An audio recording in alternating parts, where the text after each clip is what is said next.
Hello and welcome to the stream. Mop may be joining us tonight, but they mentioned having kind of a family issue, so maybe not right away. Oh, and I have forgotten all of my lights.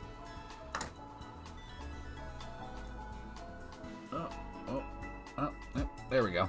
Alright. Not that that helps much. It's so bright behind me that the ring light in front of me barely even lights my face up. Anywho, one day I'll be able to afford nice things. Anywho, I wanted to do some shiny hunting on the mountain here, which isn't really the best place to shiny hunt since there's so many ice types. It's really hard to isolate what you want unless that Pokemon has a secondary type, like Snom and Frostmoth are kind of easy because you can just make a bug sandwich and they're some of the only bugs up here. So that one's kind of easy. But like one of the targets that we have tonight is Cryogonal, which is just pure ice. And there's really no way to narrow that down. So you use an ice sandwich and you're going to get all of the ice Pokemon coming out. So we'll see how it goes. But first on the list, I think I want to do is Frigibax. Actually, is that a Frigibax up there? Oh, no. No, it's not. When I first played through the game, I actually never saw a Frigibax, like, out and about in the wild. I actually had to use a sandwich to find it during my original playthrough. But anywho, so we are going to go ahead and throw down a save here. Since we're not online, we can actually save before this sandwich and then reset if we don't get anything. So we can save the herbs, which is kind of a nice thing because I am running a little bit low on herbs. Alrighty.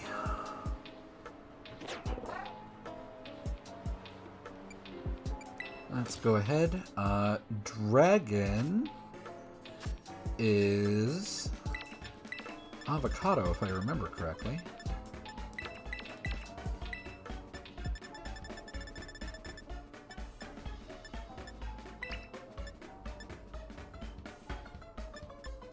We're gonna go with spicy and sweet. See what this gets us. Hopefully it's the right sandwich. Trying to save a little bit of time and not having to look up the recipe, but we'll see if it actually saves me time. Hello!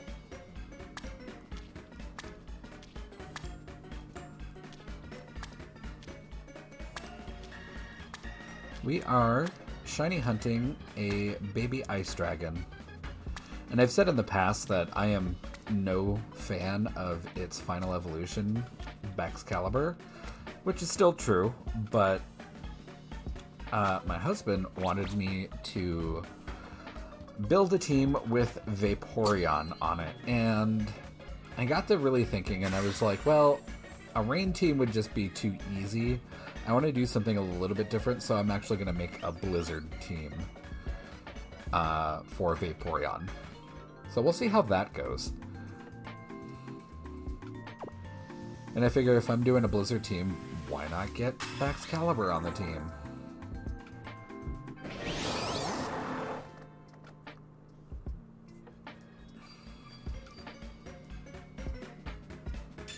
Okay, cool. It is Dragon. Hooray, we remembered correctly.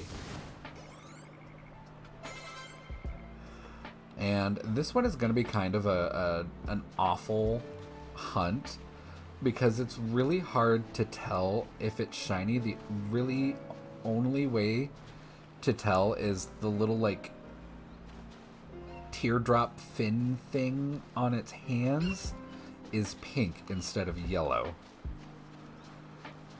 So I apologize if I slam my forehead into my camera. It's just me straining my eyeballs trying to see these little hand tassel fin thingies.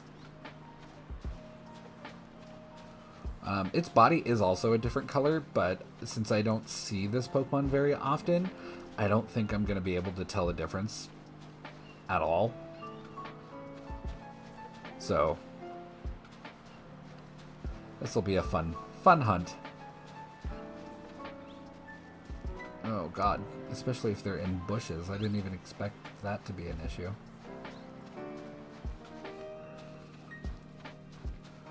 Normally I would just sit up on my legendary and just kind of scoot around and just casually check things, but no, I gotta walk up to these things, look at them carefully, and then walk on to the next one.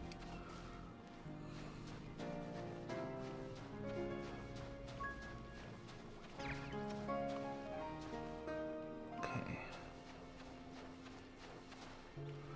Maybe the sun is setting, so maybe it'll be easier once the sun sets. Because right now everything's tinged kind of yellowy orange. So maybe that pink will show up better in the kind of the bluer cast of night. I don't know. There have been some hunts that I figured it would be easier during day or night or whatever the case may have been. And I'm almost always wrong, so...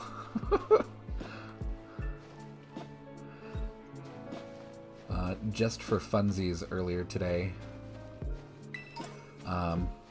Also, I'm putting together 2 teams, so I'm actually not going to have like a basis video or like an inspiration video for Wednesday or Friday. Well, probably Wednesday. Friday might be a different story. I might find another team that I like for Friday. I don't know.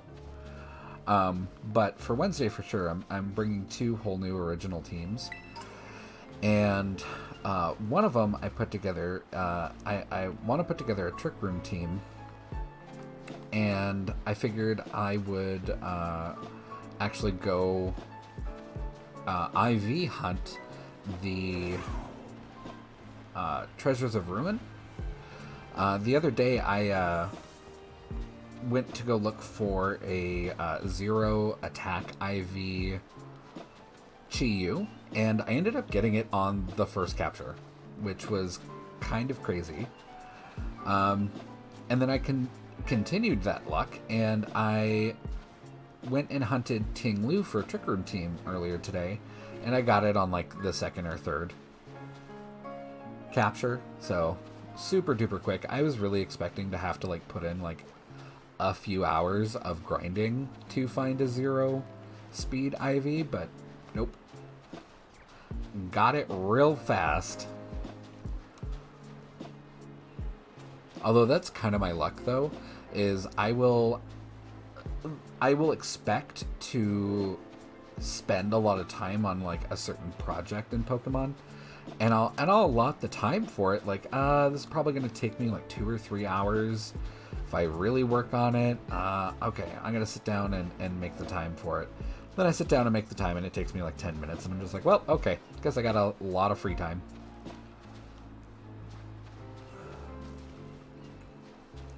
And then there are things like for the team that we had on Friday, not the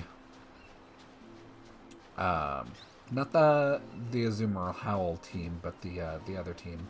I don't remember what the gimmick was. I remember not liking it. But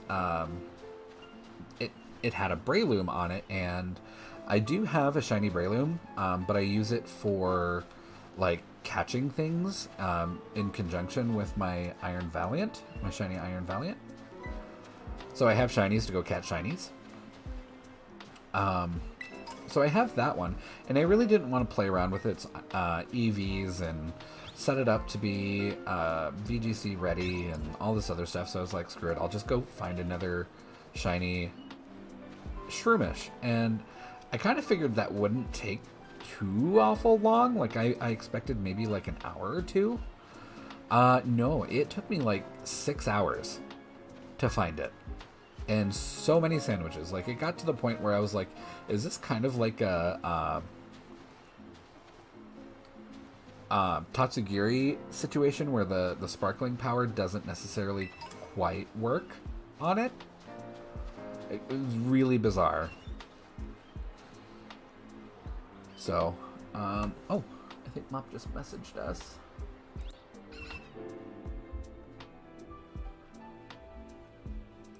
Okay. Everything's good with the Mop. They will probably be joining us later. No, I don't remember what I was talking about. Hello and welcome to the stream.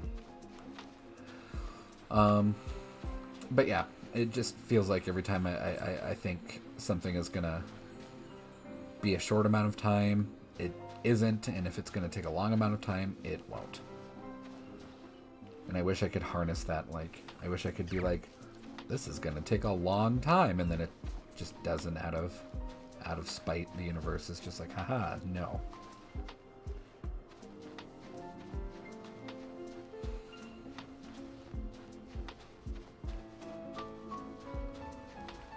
But that's not always how it works.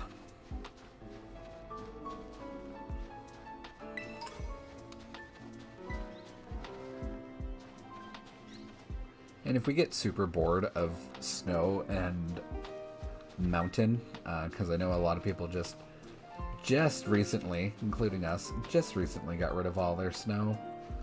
I will actually, well, I will eventually, I'll need a fire Paldean Tauros. So that should be a fairly fun hunt. That shiny is also not great.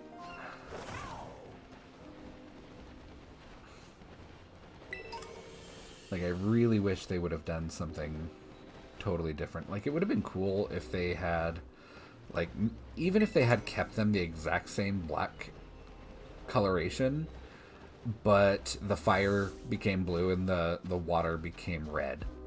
Like, that would be neat. And then the regular Paldean Tauros, like, just did the regular color swap or something. I don't know.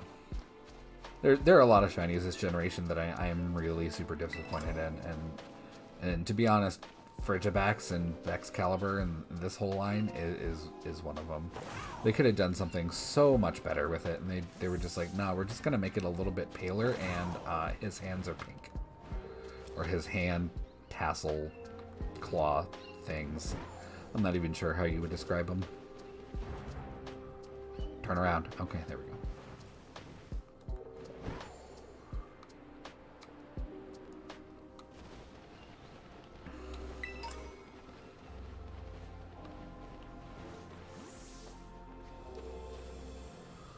But playing VGC with shinies is kind of my thing, so I will hunt it.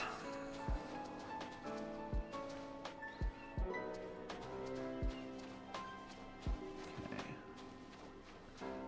And I think I was actually right. I think the red or the pink or whatever color is the not yellow will probably be easier to see in this blue cast, because that yellow is pretty easy to see from a distance.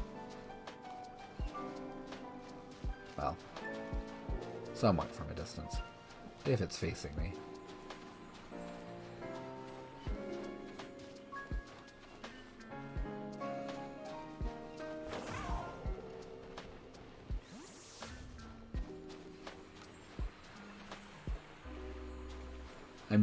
I really don't think I'm going to be able to tell the difference just based on the body color, even though that is different.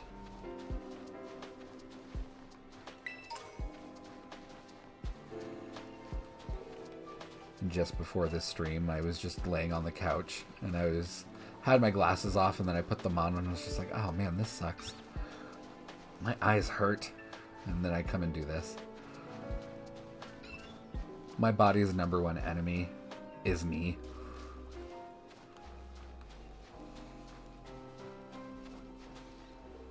Will not surprise me if one day it just rebels against me and it's just like, hey, you know what? We're sick of your shit.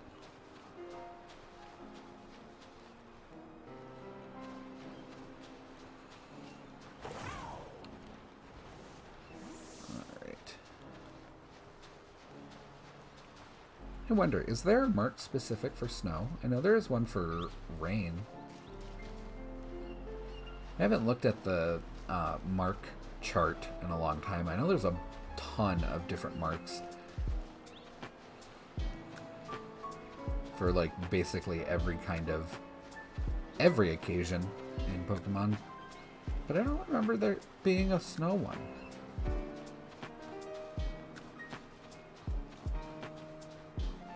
Not sure.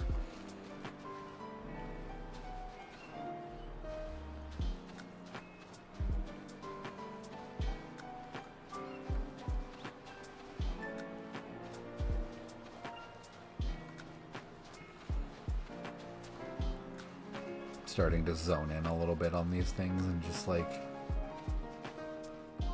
lose track of what I'm thinking of. Either that or it's the Adderall that I just started last week. That's been fun. Although with my ADHD brain, it just makes me tired. Most people I know lets them focus, and I'm just like, I guess I can focus because I have no energy to do anything else.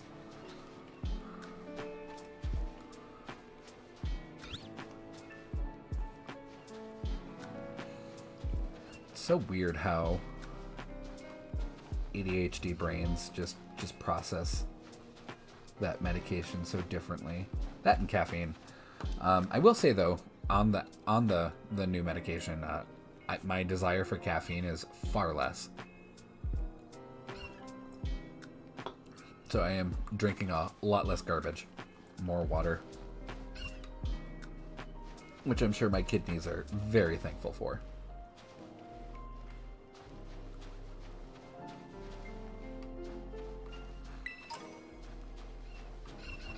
Yeah, that's what I'm thinking.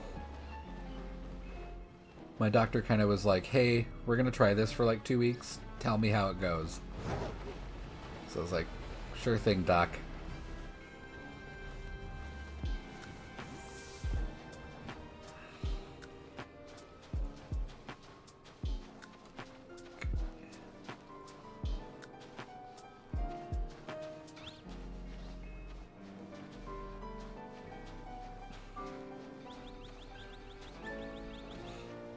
Like, my body naturally, lately, is just getting up and awake at about, like, 5 a.m. recently. So, I'll get up at about 5 a.m., 5:30, and I'll actually go take my medication then. And then I'll go back to sleep for, like, maybe an hour or two, and then I feel really well rested after that. And I don't know if that's just the medication's taking time to kick in and I just wake up well, or what the case may be, or if it just lets me sleep more soundly. Don't know.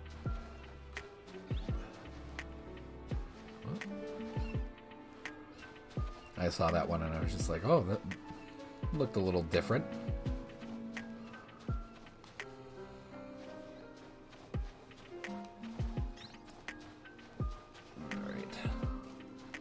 I do have to keep an eye on my other monitor over here in case Mop messages me I don't miss it.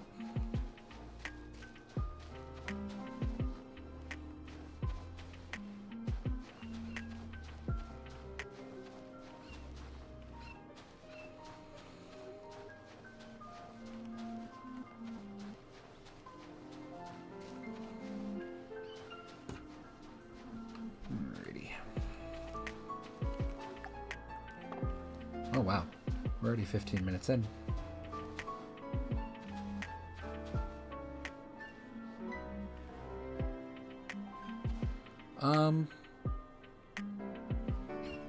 I'm pretty sure my Pokemon music is off. Oh, the background music is on. Ooh, sorry. I know sometimes it will actually reset that setting and put the music back on. But I thought I had it off, so I do apologize for the double music going. But yes, I do have stream music going in the background. I tend to keep that a little bit more quiet-ish, just to cover the silence, and when I my brainstem stops working, and just I go silent and nonverbal for like a whole 5 minutes.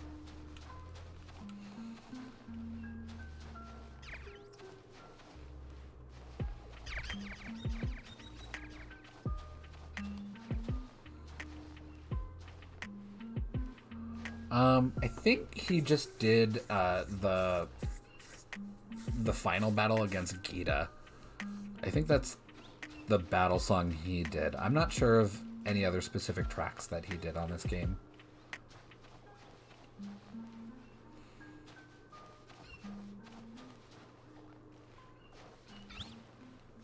But I should use that battle theme for my VGC videos. I actually can't hear my game at all, which actually kind of sucks. I'm not quite sure if I've just got it hooked up wrong or if I've got my audio settings wrong. But I could not for the life of me figure out how to get the audio from the Elgato to actually pump the sound into my headphones and also on the stream. It made me choose one or the other. You don't get both. And I was like, oh, okay.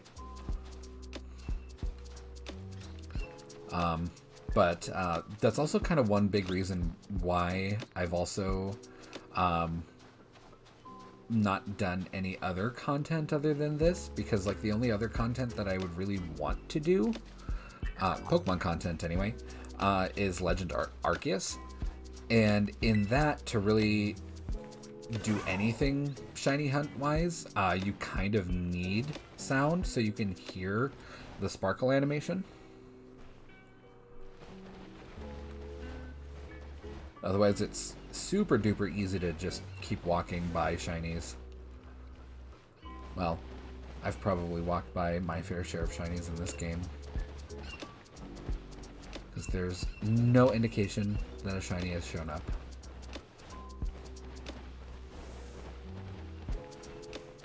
But the way things generate is completely different in this game than it was in Arceus. In Arceus, if you came across a shiny, say this Frigibax was shiny and we were playing Arceus, if I left this area, flew across half the world, and then came back here, that Frigibax would still be here shiny.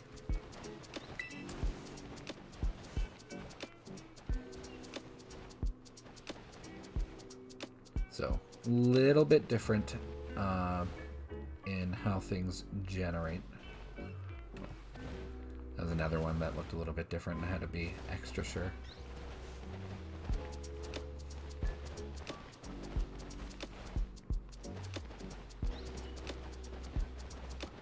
Yeah, I really wish that I could hear what's going on in the game, because I think I would enjoy my VGC battles a little bit more if I could hear the attacks going off and have a little bit more awareness of what's going on and have just sound cues telling me what's going on.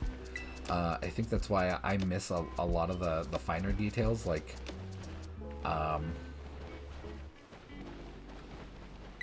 if someone's taunted me, I not hearing it kind of puts it out of mind a little bit, I guess.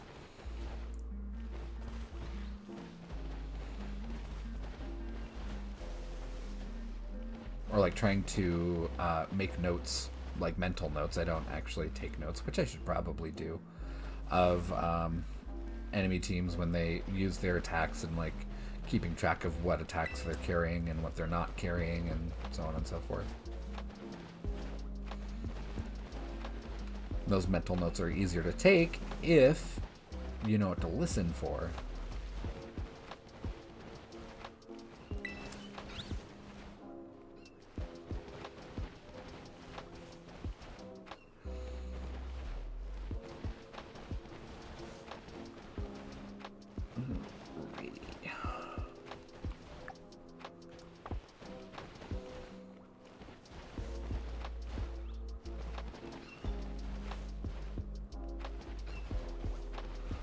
Also, just for funsies too, earlier today, I decided I would try some of the more challenging hunts, the ones that are more challenging that I don't think would be very interesting for a stream, and those are the hunts that I know will take a little while. Regardless, just mathematically, it's going to take a little while. Like finding a shiny female Salandit. So I did a little bit of that earlier today, and I probably went through like 4 or 5 sandwiches. I didn't find a single shiny, not even a male. And I was just like, what is this luck? Like, I expected to find at least a handful of males just starting out, but not even that much.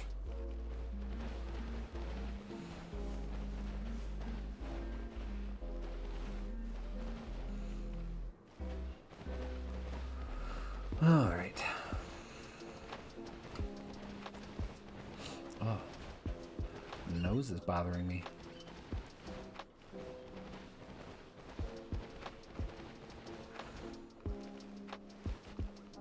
I am super not looking forward to our springtime. I'm basically allergic to everything that's a plant in the springtime. So once everything starts absorbing all of this delicious snow melt in the ground and creating their flowers, I am going to lose my mind.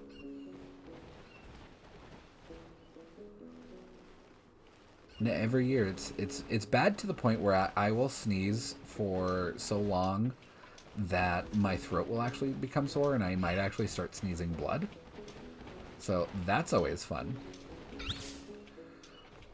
And basically the only thing I can do for it is like take over-the-counter medications like Zyrtec and Flonase and stuff, which doesn't even really cut it.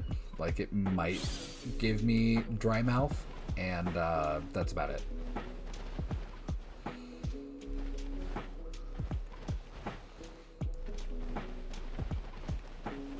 But I guess that encourages me to drink more water.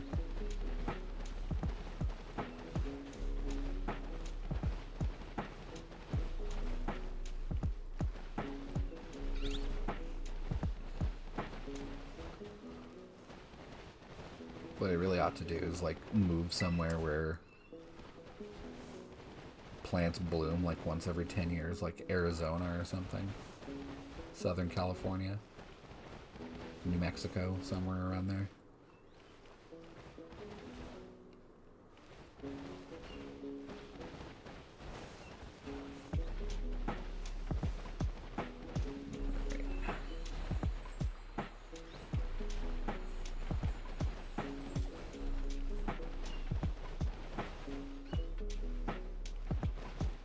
I am zoning in to see these little hand tassels.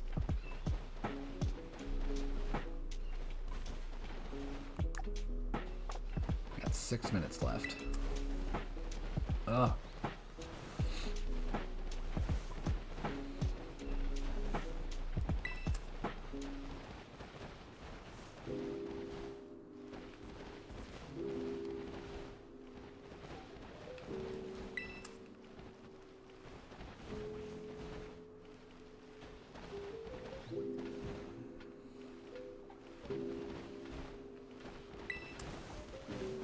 But at least, again, since we're not online, we can just reset and go back to our save point before we use the sandwich and save the materials. So it's not quite as taxing on the herbs as it is when we're online together, because then you can't really save and go back to your save point. Just doesn't really work that way.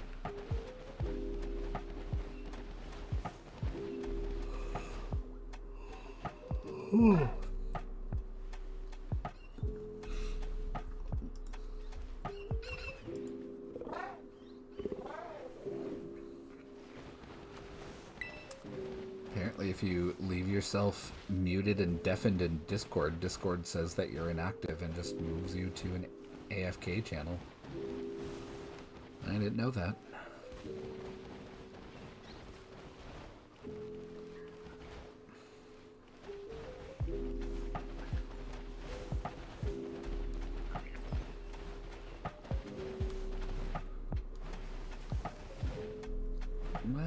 want the item.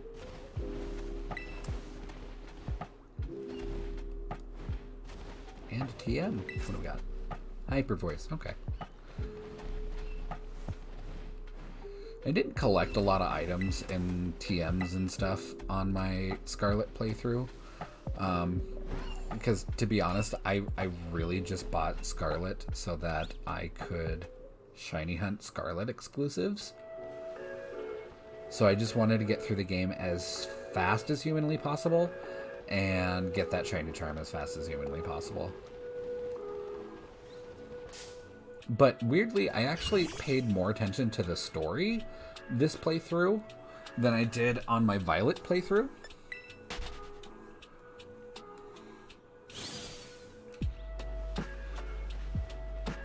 Maybe because on my Violet playthrough, I kind of expected it to be more of a Pokemon game where the story is not great at all and can be largely ignored.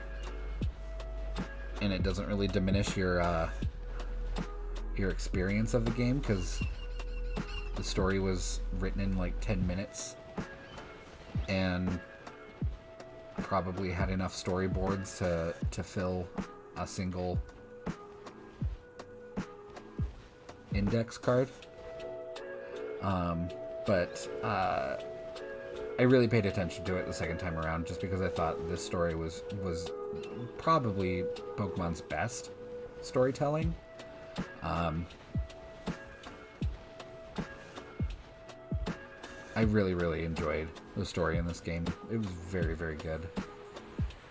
I was very much expecting not much, to be honest, like I said. But I was really expecting the three storylines to be completely unrelated and just, you know, essentially three different gameplay environments. But I'm really glad that they really all tied together really well and really neatly at the end.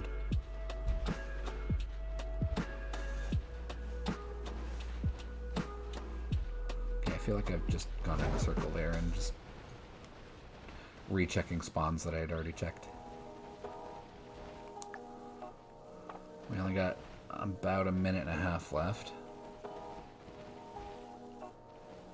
We could find it in the last minute. Could happen. Might happen.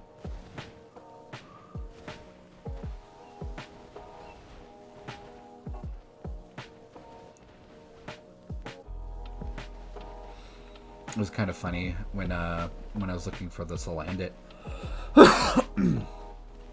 I was in the Alphronata cave using a fire sandwich, and I was just kind of leaving the cave and going back in. And when you leave the cave, right outside the cave is a bunch of Charcadet spawns. And the first time that I left the cave with the sandwich on, boom, there was a shiny Charcadet right there. And I just thought that was kind of funny considering how much trouble Charcadet gave me and Mop the other day that we were hunting Charcadet specifically. Alright, I think... Oh, nope, we're not out.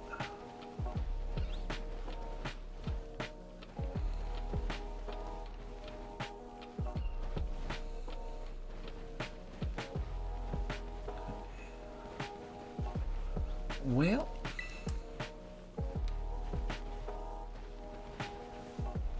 didn't get it on our first sandwich, which is okay.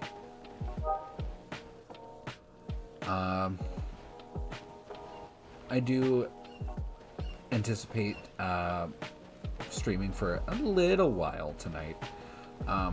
Probably not 4 hours like I usually do on Saturdays. Maybe 3 tonight. And that's just because I woke up this morning at like 5:30. My body does not want to do anything that I want to do.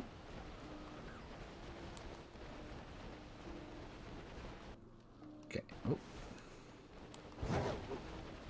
And then everybody and their grandmother came back. But, oh, I can just restart.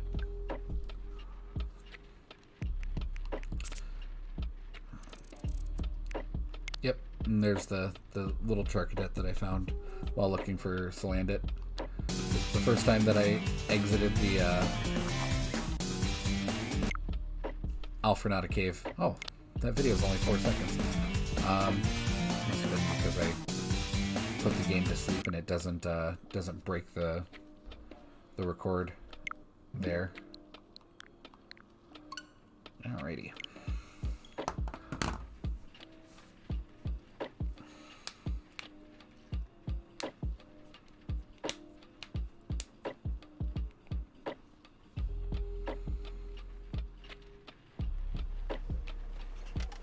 Yeah, when you go to record a video on the Switch, it goes back 30 seconds. It records everything in the last 30 seconds.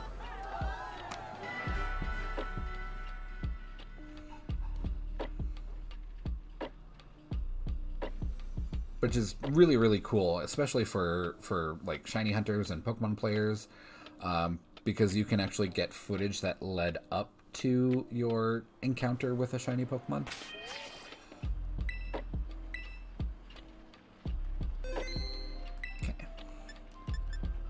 Let's try this again.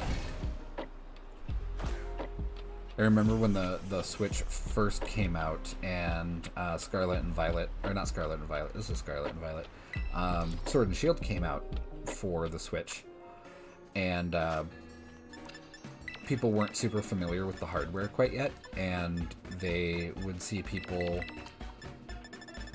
videos of them running into shinies, and people were like, oh yeah, you just totally decided to use the capture just before you saw a shiny? Oh yeah, okay. Like implying that they like hacked it in and knew where to go. I remember those discussions on Reddit, like, do you not know how the Switch works? So that's how I learned how it worked.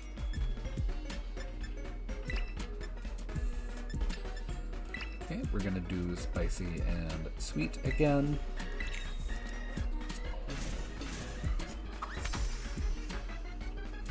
That really does not look appetizing.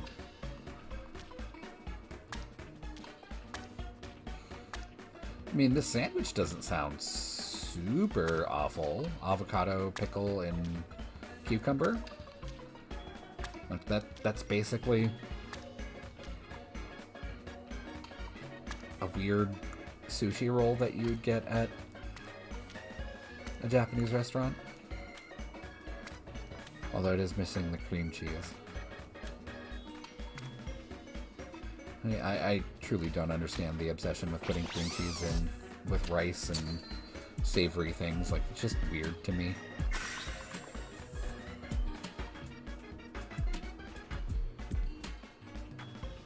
Like, cream cheese is good, don't get me wrong. I don't mind cream cheese itself, but like the idea of putting it with like seaweed and rice and fish and other things and just sounds so weird and off-putting to me. And then you bite into a roll and it's got like warm cream cheese in it, and it's just, this is not a good experience. I'm not enjoying myself right now.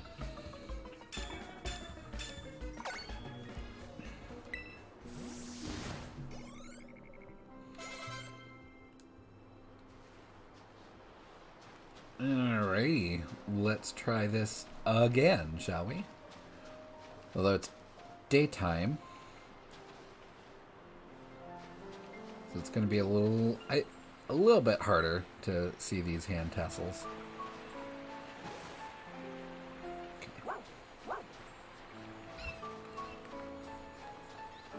And I actually do want to zoom out for this, even though the camera's a little bit further away from what I'm wanting to look at. I can't handle the super zoomed in, just motion blur of this game. I get motion sick super duper easily. Like, so bad to the point when Skyrim came out, if TV had motion smoothing on it, It would make me horrendously motion sick. And that was the first time that it's ever happened to me, like, on a console, on a TV.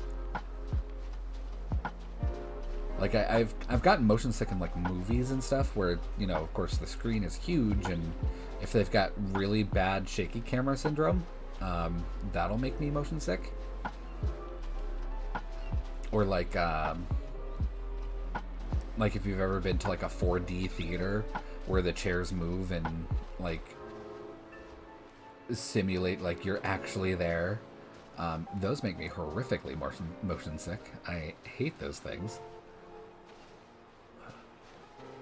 It's even worse if they have like the whole shebang, and like they have the fans blowing and the water spraying, and I hate it.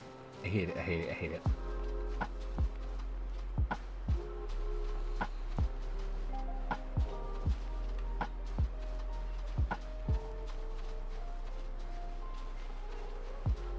Most of the time, if I know I'm gonna have to drive more than 30 minutes, screw it, I'm taking a Dramamine.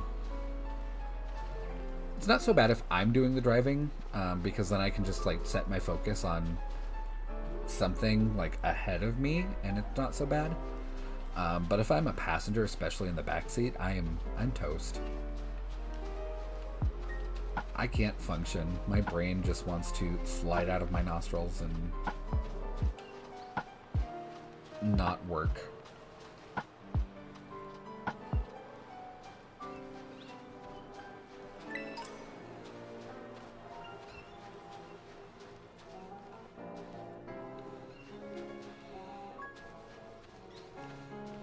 Still no updates from MIP.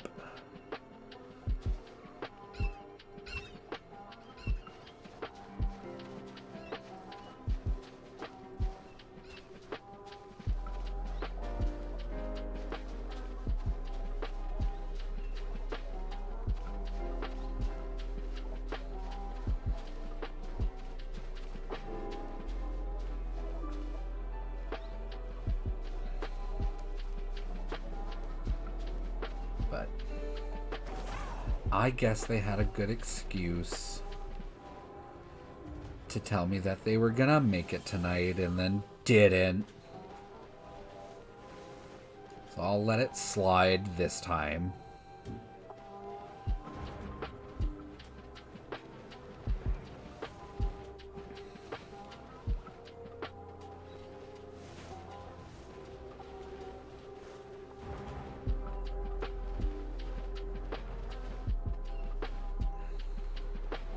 Man, this is a lot harder during the day.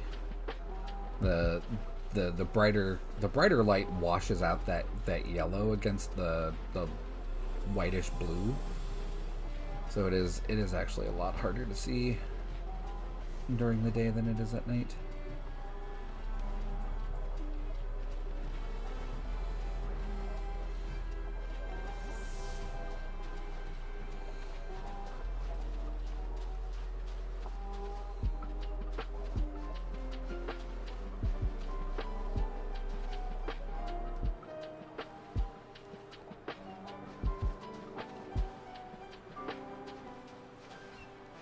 I don't know, maybe.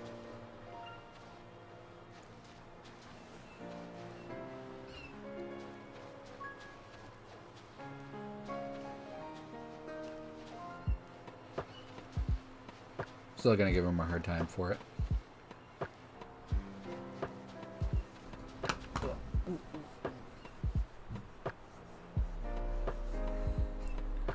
Yeah, also Grandpa.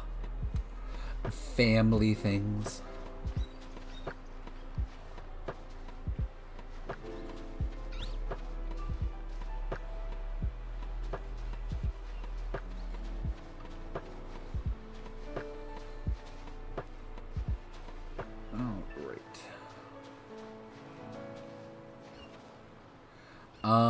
The body is slightly different. I think it's a little bit lighter and greenish-er. And the little hand tassel thingies right there that are coming off of its little arms are pink instead of yellow. It is one of the most heinous shinies in at least Gen 9. Like, not as bad as Garchomp or Gengar, but it's up there. It's at least top 10 worst shinies.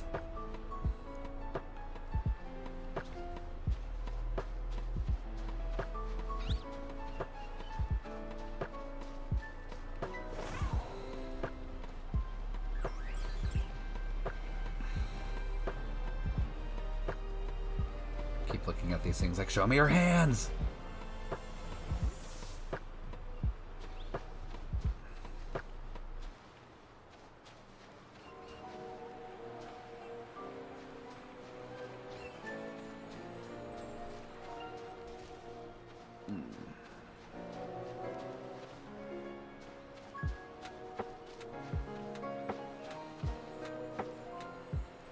I can't see you nodding at your screen, but I can feel it.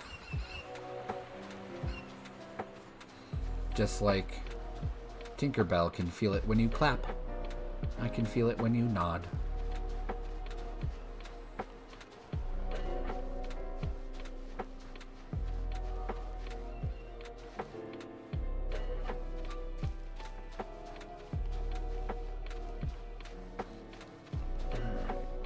I think after our little friend Fridge backs here, after this sandwich, probably going to move on to something else, probably Cryogonal, just because I think that's also going to be like one of the worst hunts, because we can't really isolate Cryogonal from other ice types. So we're probably going to get a lot of shiny garbage that is not our target.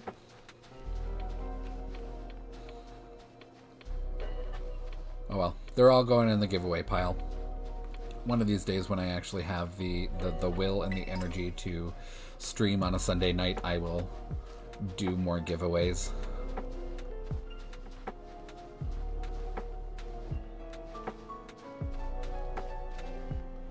Because I actually, I finished these, this week's VGC teams kinda early-ish, sort of. And because I finished them early and I had some time to burn at work, and yes, I am able to play this game a little bit while I'm at work. I had a little bit of time to burn, so I was like, fuck it, I'm gonna go shiny hunt some more Fluttermanes, because basically every VGC team ever has them. Like, Fluttermane right now isn't top. It is the #1 most used Pokemon in VGC. I figured if I shiny hunted a crap ton of shiny ones, people would actually want those. But in all reality, I was actually looking for one with a 0 IV and attack, and I did eventually get one.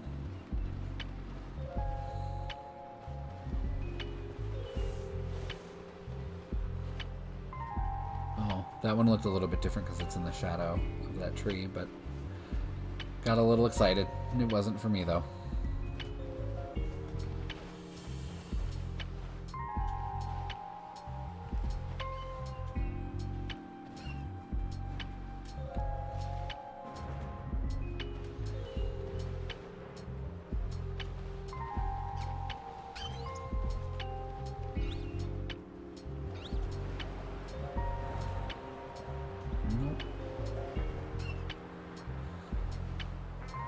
Another big, not big, but just another lifestyle change that I'm trying to make is starting this week. I wanted to quit smoking cold turkey, but that wasn't fucking happening. So I actually went out and got 21 milligram nicotine patches, and one of them just really didn't do it for me at all. I basically just wanted to smoke the same amount. And so I was like, screw it, I'll just do 2. Because I swear back in the day, I tried smoking when I was younger, like in my early 20s. And I swear back in the day, you could get a higher milligram dosage for a nicotine patch. I swear it was like 36 milligrams. Now the max you can get is 21. And I swear to God, I'm not insane for thinking that. And I love this blizzard. It makes my life so much better. But I've like resolved to just wearing 2 21 milligram patches, which you're really not supposed to do, and I really don't recommend anybody do, because reasons. But I haven't really had too much of like a craving for like a cigarette or nicotine or anything. But when I do, and I do go have a cigarette, like it's a little bit too much nicotine in my system, and it actually kind of makes me feel a little nauseated and a little gross, which I think is maybe a good thing as a deterrent. I don't know. I could be destroying my kidneys and my liver, who knows.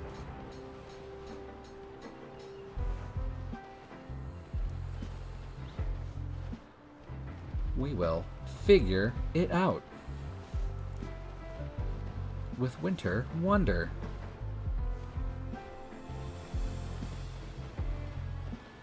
That was a good kids show. Figure it out.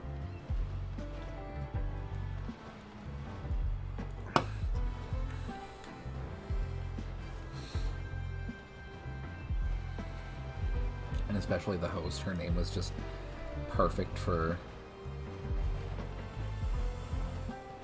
hosting a kids game show. Summer Sanders.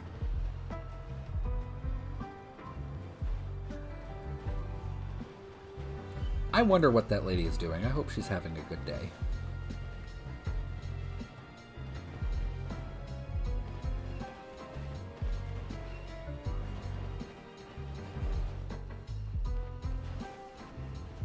Show me your hands. Okay.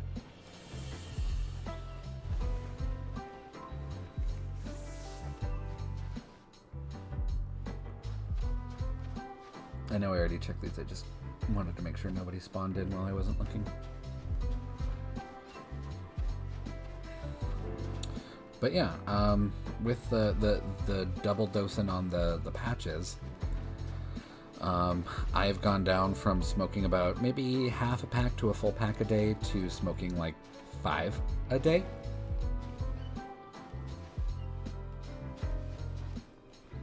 Which is kind of a big leap.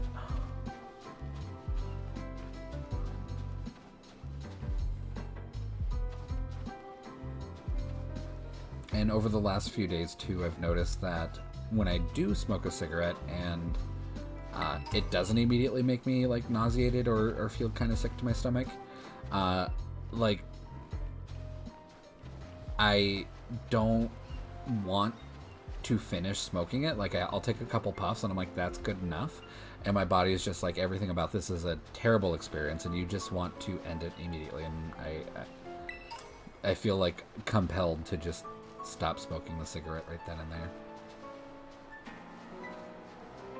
And it's not really a response to anything. It's not like it's making me sick in that moment or anything. It's just like, I don't want this right now. Why did I like this?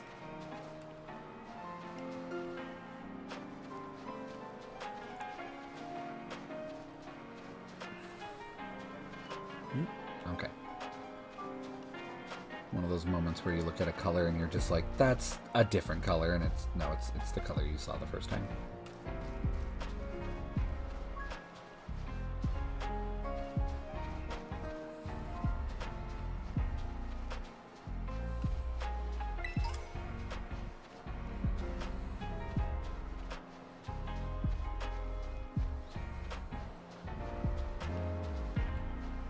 Yeah, after I went to the doctor's a couple of weeks ago, my doctor sat me down earlier.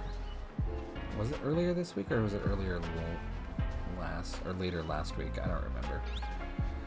But my primary care, not the one that I saw the other day.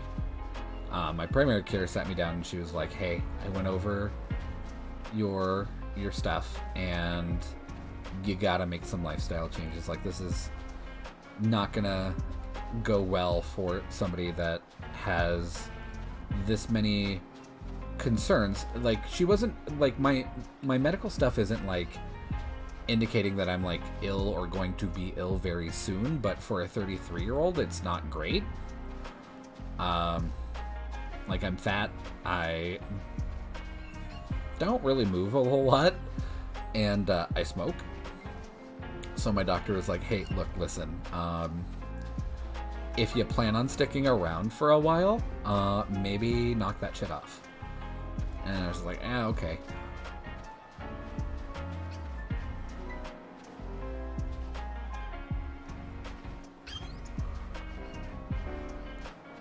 Like usual, my doctor is the killer of most joy in my life.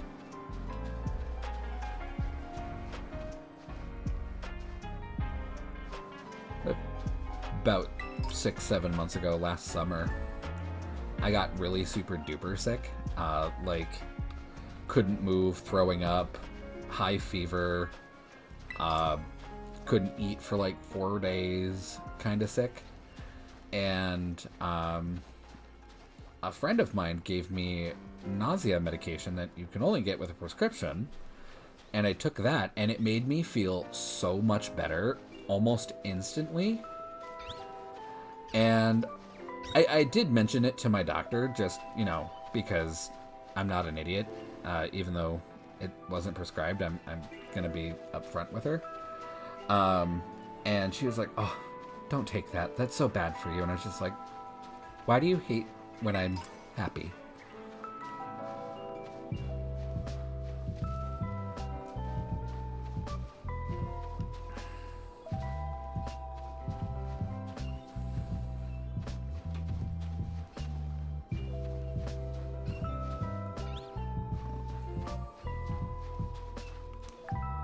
Okay, we got 12 minutes left on the sandwich.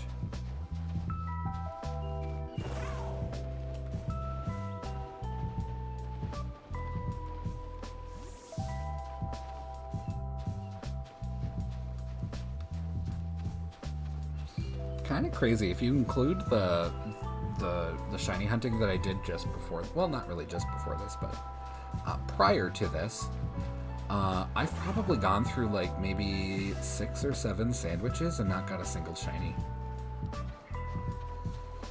which is kind of crazy. Especially when, like, the other night we found like 4 Iron Valiants on one sandwich and 4 Fluttermanes on one sandwich. And then you eat like 6 sandwiches and find none shinies.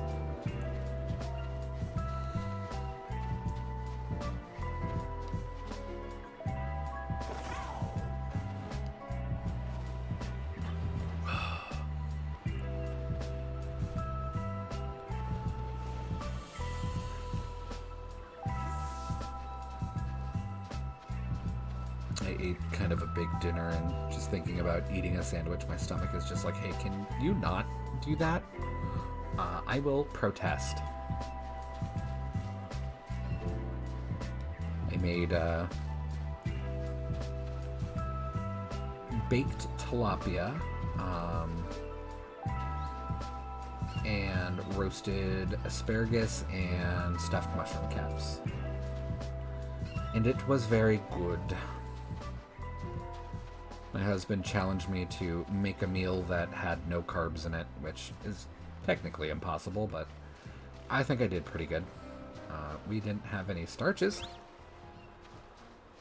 Still had some carbs, but...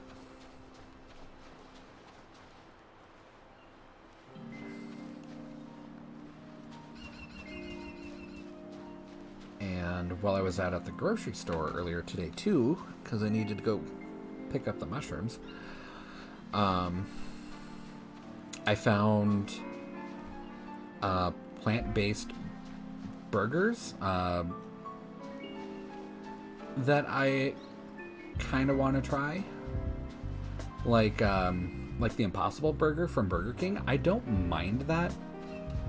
Like, it's not my favorite. Of course, I would prefer like actual meat as far as, like, you know, texture and flavor goes. But the Impossible Burger is not terrible by any means.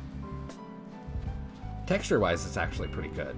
Flavor-wise, I think they could probably throw some MSG in there and make it a little meatier.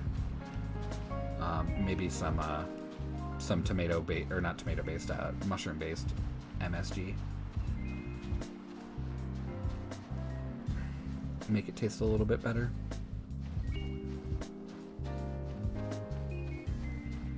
Ooh, you're a little different. Oh no, you're yellow. Never mind. You're just the same as everyone else.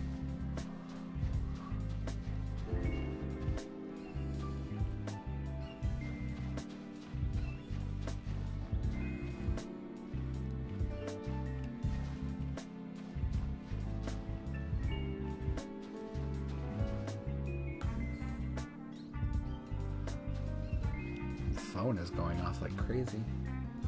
Someone is trying to get a hold of me.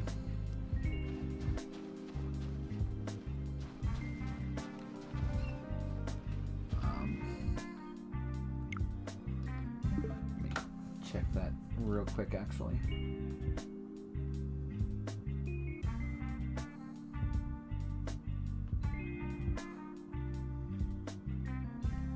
Okay. Nothing important. Every time I'm aware of a text or a missed call or something, my brain immediately goes to like, oh my god, somebody died. So then I have to check it. But like if it's from like an unknown number or something, or if it's just a text like from a friend, like, hey, what's up? I'm just like, I'll fucking respond to that later. Then I usually forget. I'm a great friend.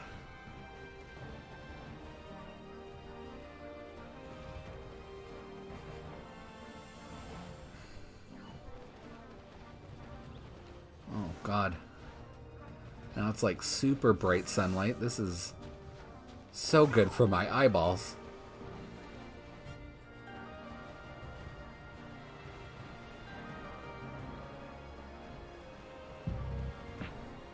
Oh.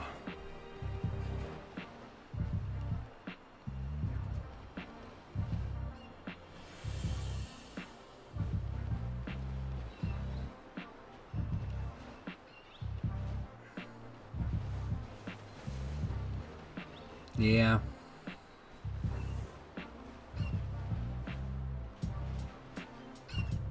Lord, what is going on?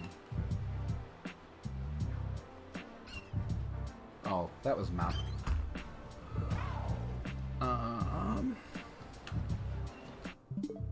Try and preserve as much of my sandwich as I can.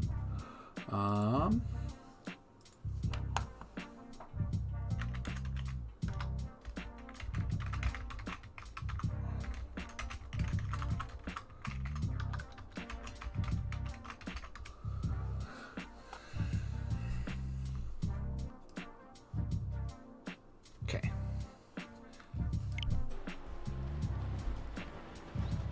They just wanted to let me know that they would be ready soon.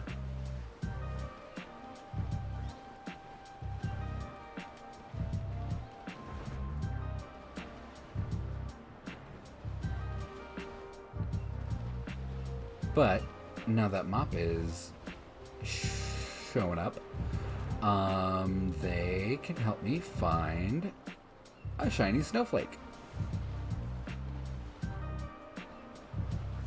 which I have never owned before. I think Cryogonal is one of those Pokemon that a lot of people forget exists.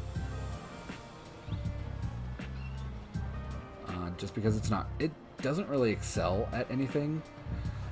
But I actually, the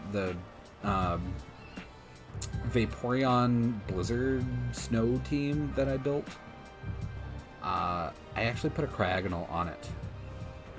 Just because it actually, for an ice type, has really decent special defense, and with the defense boost that you get in a snowstorm, makes it kind of like respectably tanky. Like regardless of its like, you know, numerous weaknesses, it's pretty decent.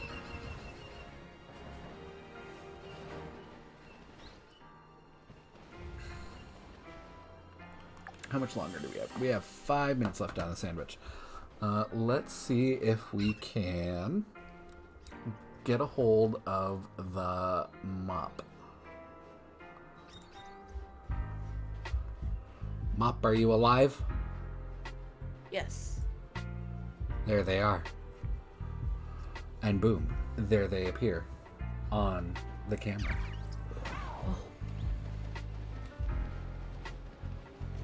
Like magic. I am in the last 5 minutes of my second dragon sandwich looking for a Frigibax. Still haven't found one. I'm surprised you're going for a Frigibax. I know. I really hate Baxcalibur so much.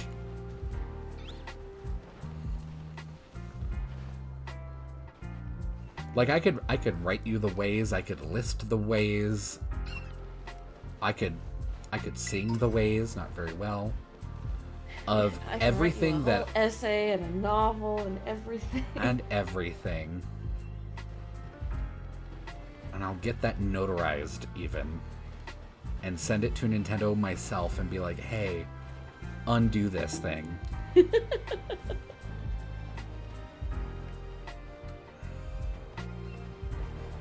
But yeah, I'm looking for Frigibax because I really needed like a good physical hitter on a snow team, and I was just like, God, you know what? Fine.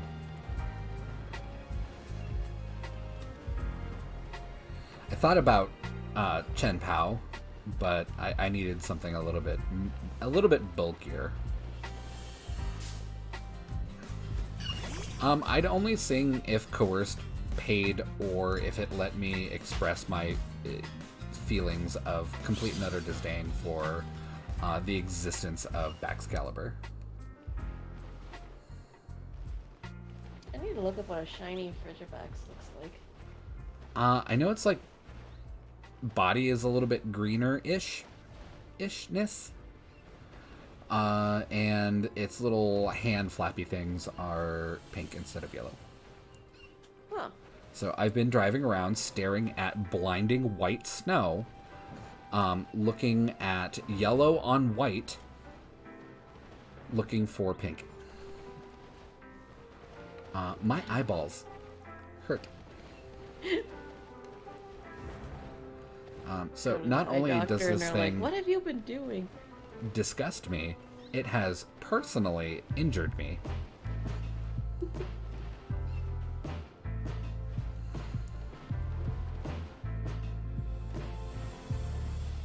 Leo.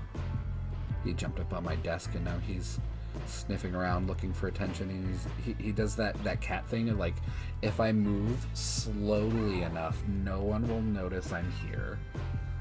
Like, I'm totally invisible as long as I move slowly. Yeah. And it's like, no, sir, that is not how that works. Oh, God, okay. Then he just jumped down. He is not a very, he is a very affectionate cat when he wants to be, but he's not a very, like, hold me kind of cat. He does not like being held at all. And I just tried to pick him up and show him to the camera, and he was just like, oh, hey, fuck this, and just left. I want attention, but not that kind of attention.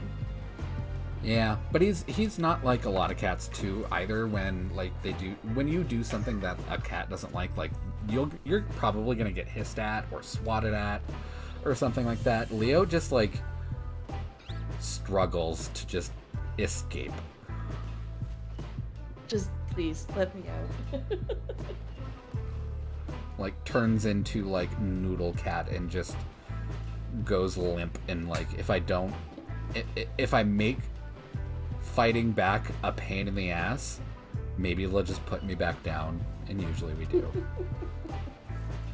Except for when he starts yelling at like 11 p.m. midnight-ish, then we pick him up and walk him around the apartment. And we're just like, aw, loud baby, do you need attention? And then he's just like, I hate all of this. Why are you doing this? it's just like, oh, loud babies get picked up. They get picked up and walked around. I don't want to get picked up. Don't be loud.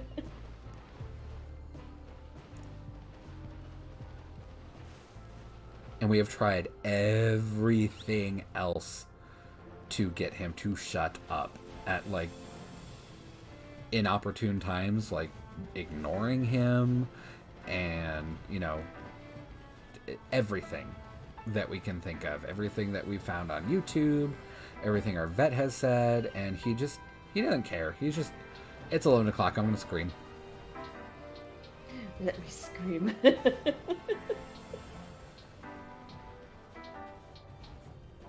Like, I think he's upset that we're going to bed and the lights are off and, like, there's no activity.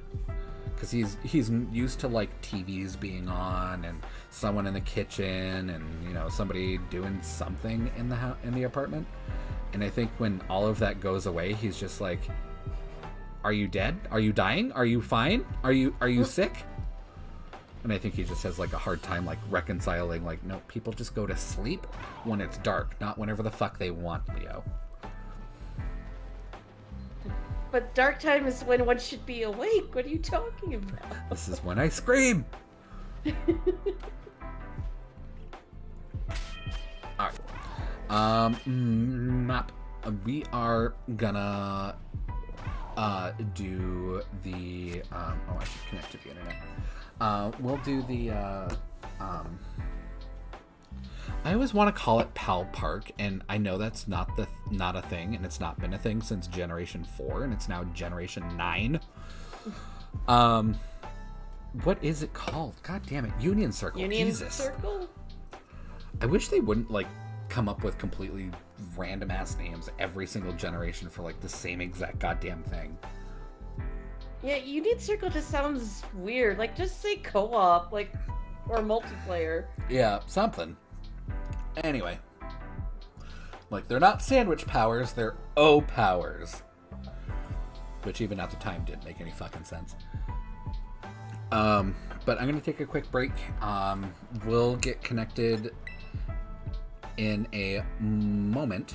And, let me go back to my list real quick and, did you have anything that you wanted to go hunt? Let me look. Let me look back at that list.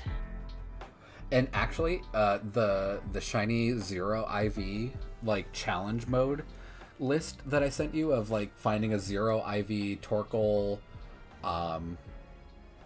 Oranguru, Tinglu, well, Tinglu can't be shiny, Farigiraf, and Iron Hands.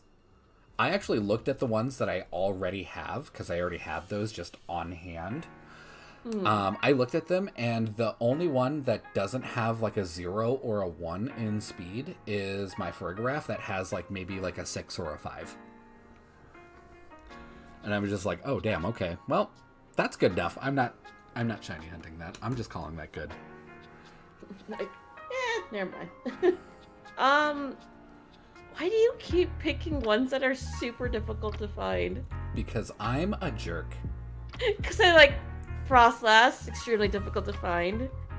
Frigibax, just found out, extremely difficult to find. Cryogonal and Tauros, yeah, they're both also difficult to find. Nick, all these are going to hurt our eyes no matter what.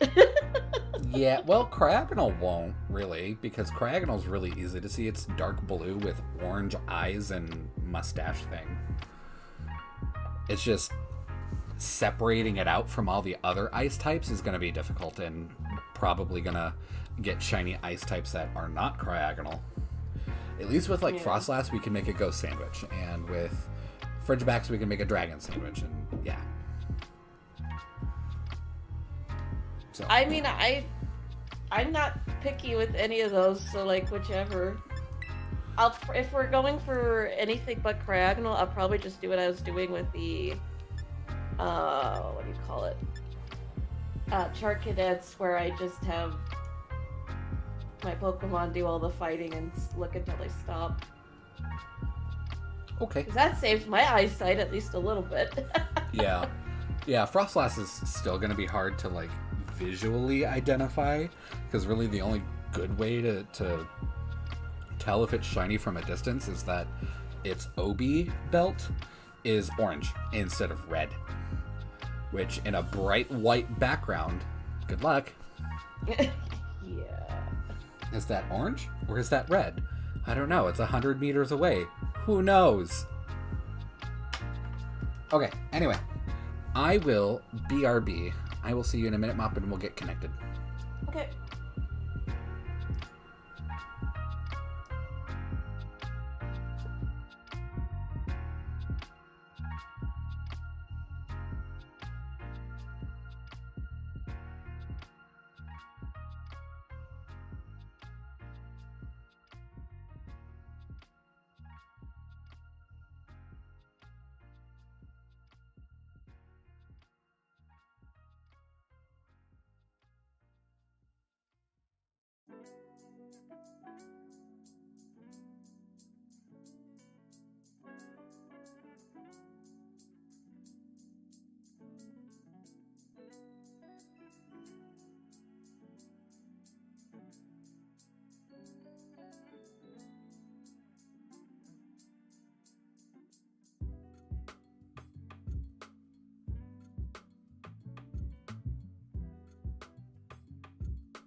Alrighty, I am back. And do we have a map? Yes. Sometimes I can still hear their voice. Also, I didn't ask. Everything going all right with everyone? Yeah, we still don't know what's going on with my grandpa, but he didn't seem worried. Oh, okay. Well, good. As far as I know, he's still in the hospital and they're doing tests, but yeah. Okay. And I think I just said that, but I don't fully remember. I'm sorry. No, that's totally fine. I just wanted to make sure everything was good on your end. Yeah, everything's good.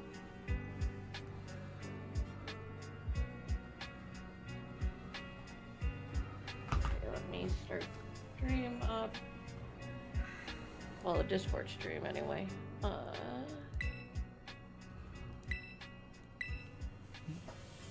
Are you streaming on Twitch too as well?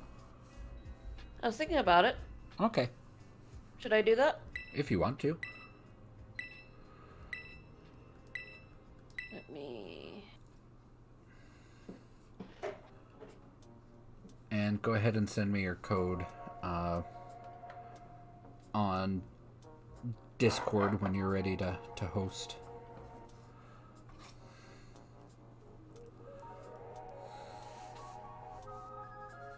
Oh, one new message.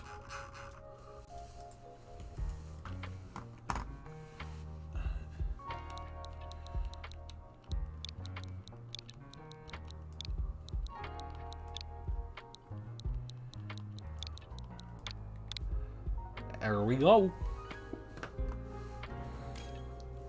I think I'll... Yeah, I think I'll try to stream. Okay.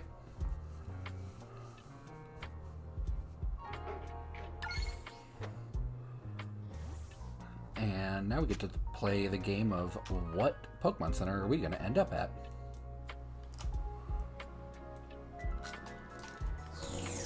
Well, I see snow. Oh, we're in that, like, hole with that cave system. Yeah, I hate this place. Oh, yeah, I remember this.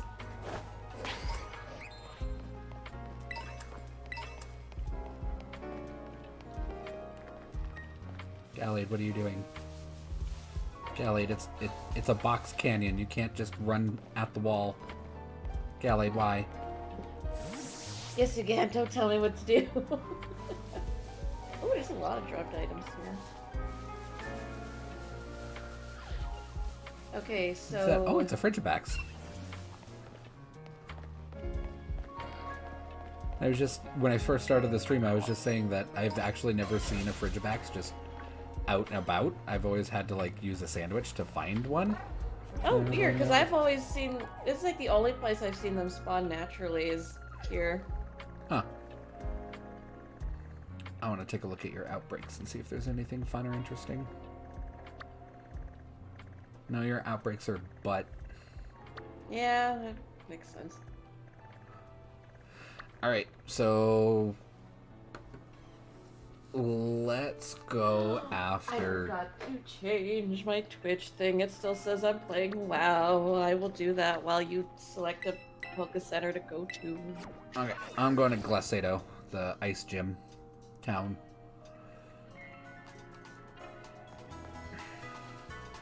Oh, I'm not logged in. Hang on, I'll just restart my stream and just do the whole thing over again.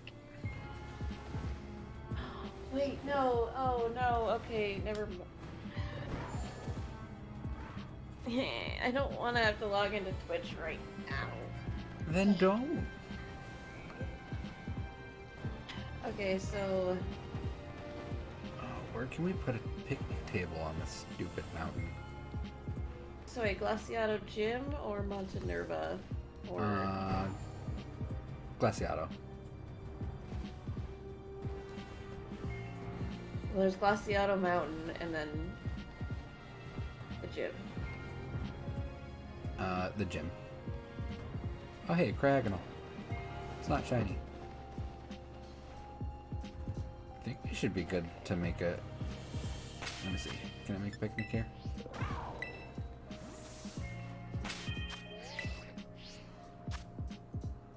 I sure can.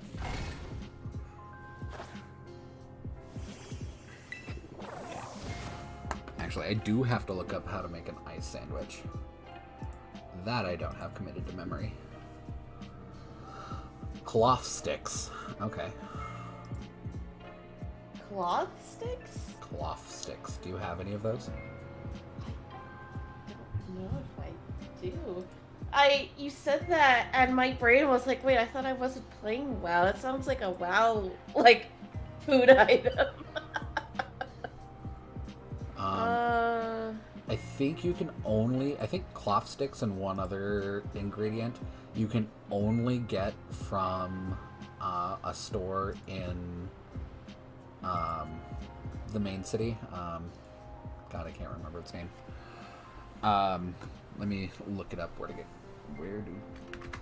Oh, cloth stick. Yeah, I cloth. thought you said cloth, like CLOTH, and that's why I was like, what? Yeah, do you have any of those? Yeah, I got 30 of those. Oh, okay, good. Then we don't need to go get them. Yeah, for some reason, I thought you were saying CLOTH. I got very confused.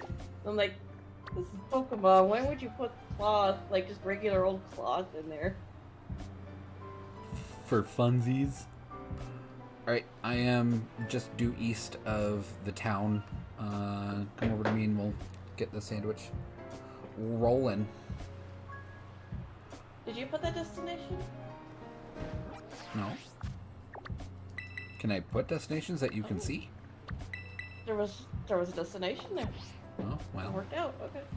Wasn't me? Oh, you're riding on an invisible Koraidon. This is fine. Oh, I went too far down. You do a pickle, a stick, and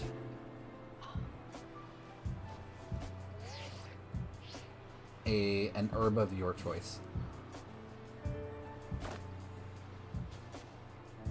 Okay. Make it a sandwich. Okay. Just let me know what herb you use, because we can't do too sour.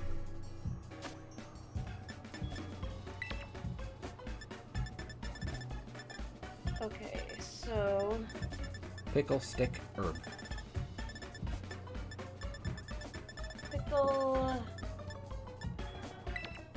Stick. And wait, you said we can't do too sour? We can't do too sour, so pick anything other than sour.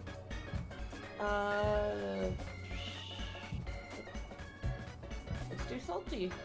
Okay.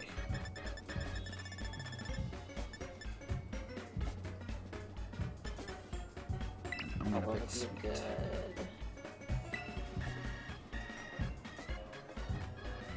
good. I like the sparkler. Oh shit, did I pick the right thing? Did I pick a cucumber or did I pick pickle? Shit. I don't. Shit. Okay, we got cucumber. Woo, okay. And I edited everything so it no longer thinks that I'm playing some weird version of World of Warcraft. Just nice mouse stream. You know, that sandwich simulator in WoW. Well, I mean, we got Plants vs. Zombies and WoW, why not sandwich simulator? Imagine if I do not like how those cloth sticks moved around. I don't like how the cloth sticks are moving around. They're like rolling.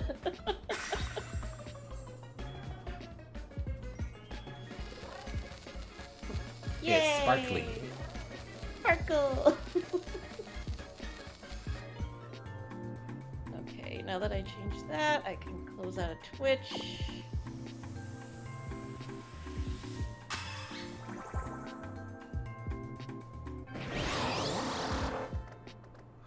I love that it still goes. Sparkling title and encounter ice. this is gonna be a fucking mess. Alright, so Cragnole can kind of just appear all over around Glacedo. So it'll be not much of a, we don't have to go too far, but we might have to do some mountain climbing. Okay.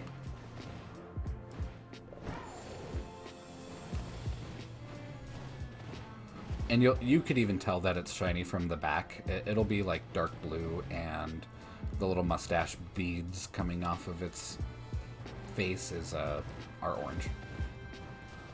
So this spawn. So wait, did you say it spawns anywhere in Glaciado? Around the town, not in the town though. Oh, okay. So I don't want to go too far down. Yeah. And we're gonna run into, I guarantee we're gonna find other ice types shiny first. I just hope none of them are Sneasel, because I have so many goddamn shiny Sneasel from running around in the Iron Valiant Roaring Moon Cave in Area 0. Oh, I forgot they spawned there. Oh god, they spawn like crazy.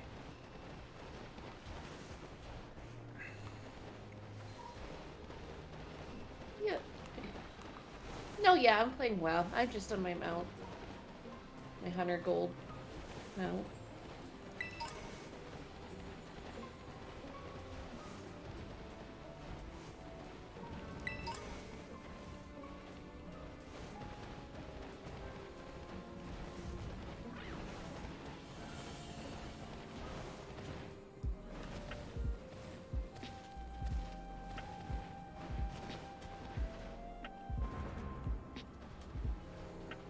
Oh man, so the hairstylist I went to earlier,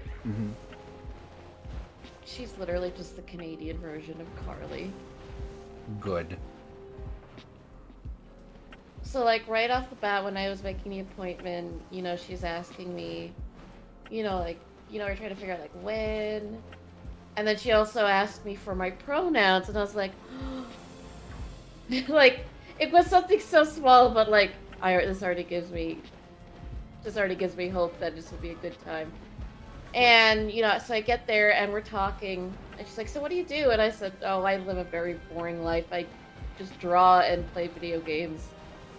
She's like, oh, what video games do you play? And I said, like, well, I got sucked into playing WoW.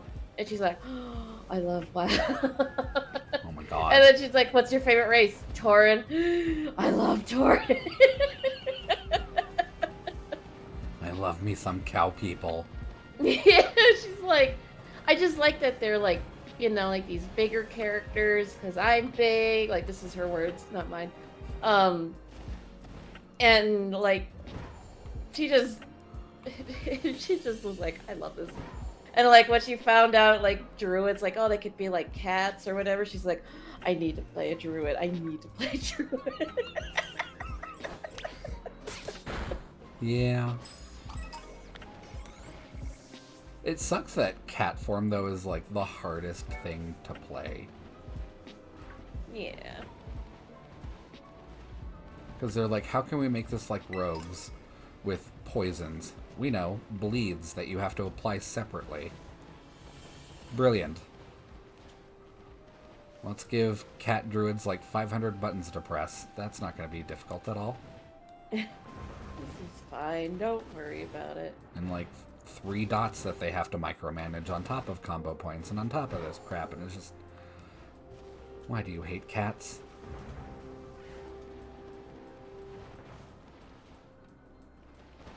But yeah, so we talked a good amount about that, and I was like, what other games do you play? And she brought up, oh, I went too far. I'm now in Montenerva. Whoops. That's on me. And she brought up playing League. Oh god. Like, I was like, oh no. I told her I used to be really into it, and then I quit because my salt levels were too high. And I was talking to her, and you know, she's a lot like me, like support main. But that she said she also play like top and mid, but like for one, she says she really prefers to play the female characters in League. Mm. And she was like, my favorite is, oh, what was her name now? What's the name of that one chick that she can like connect with a support and they all together? Yumi? No, it's actually an AD carry. Huh. Like when they ult and it's like they go together and it's like a big ball and then Senna? no, it's the ghost chick with the spears that always make her like kind of hop back. Callista. Yeah, she said she loves playing her and she'll even play her like top lane and she makes it work. I was like, damn. I like did not know you could do that, but she said she loves playing her top lane. And then she also said she absolutely loves Alawi. And when I heard that, I was like, yes, real one right here.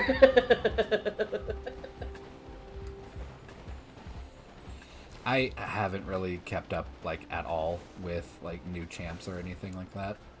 I kind of like really stopped paying attention after Helios, the one that's just like I'm gonna have all the different weapons and all of the abilities.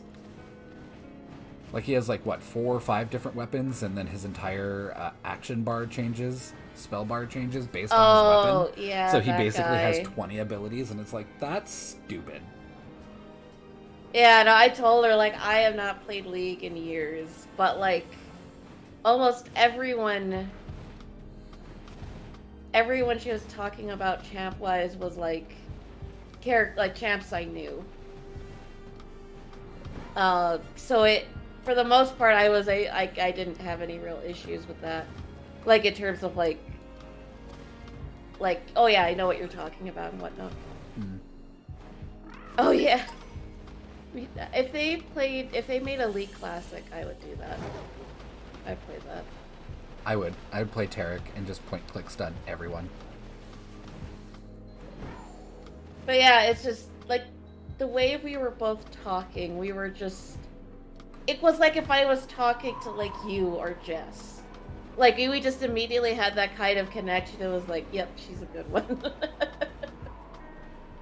And I absolutely love what she did with my hair. She made it like, it's really short, but she managed to make it androgynous, so it's like, I can very much have it look either feminine or masculine, depending on how I like move my hair around.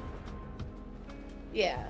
Good. And my mom was also surprised because she's like, she said like, oh, I was expecting her to charge me like $80, but she only charged me $45. Oh wow. Yeah, and she was also talking about how like she's learning to work with wigs and how like she used to help like drag queens and whatnot. I was like, damn. So I told her like, well, there's a very good chance if I need help styling my new wig that I'm getting next week, I'll probably come to you for some help then. And she's like, yeah, I'd love to.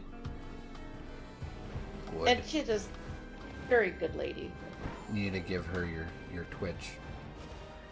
Be like, come look at me get murdered in hardcore WoW.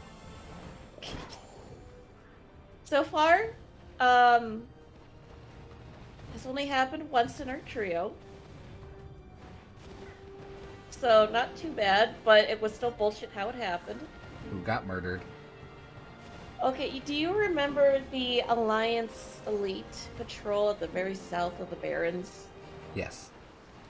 Okay, so they normally like they stick in like 3 to 4, like it's a group. Mm-hmm. For whatever reason, we were in.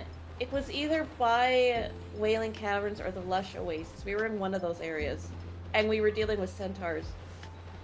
And out of nowhere, one of those elites was just there. Like, none of us had ever seen it spawn there or even wander there. And it wasn't with the others. It was just that lone elite. Weird. And, of course, it's level 22. We're level 12. And it just destroyed us.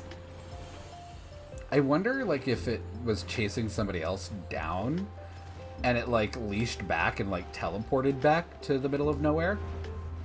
That's what I was thinking. Like I wonder if someone was fighting it, and like maybe they were able to get the others, but then this last one did it, or something like that happened. Huh.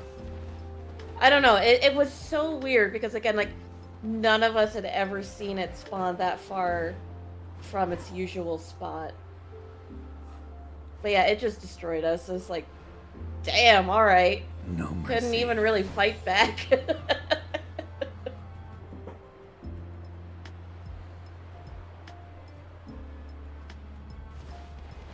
So then we started another one. We're currently... They made me play Alliance. Ew. So I'm a dwarf paladin.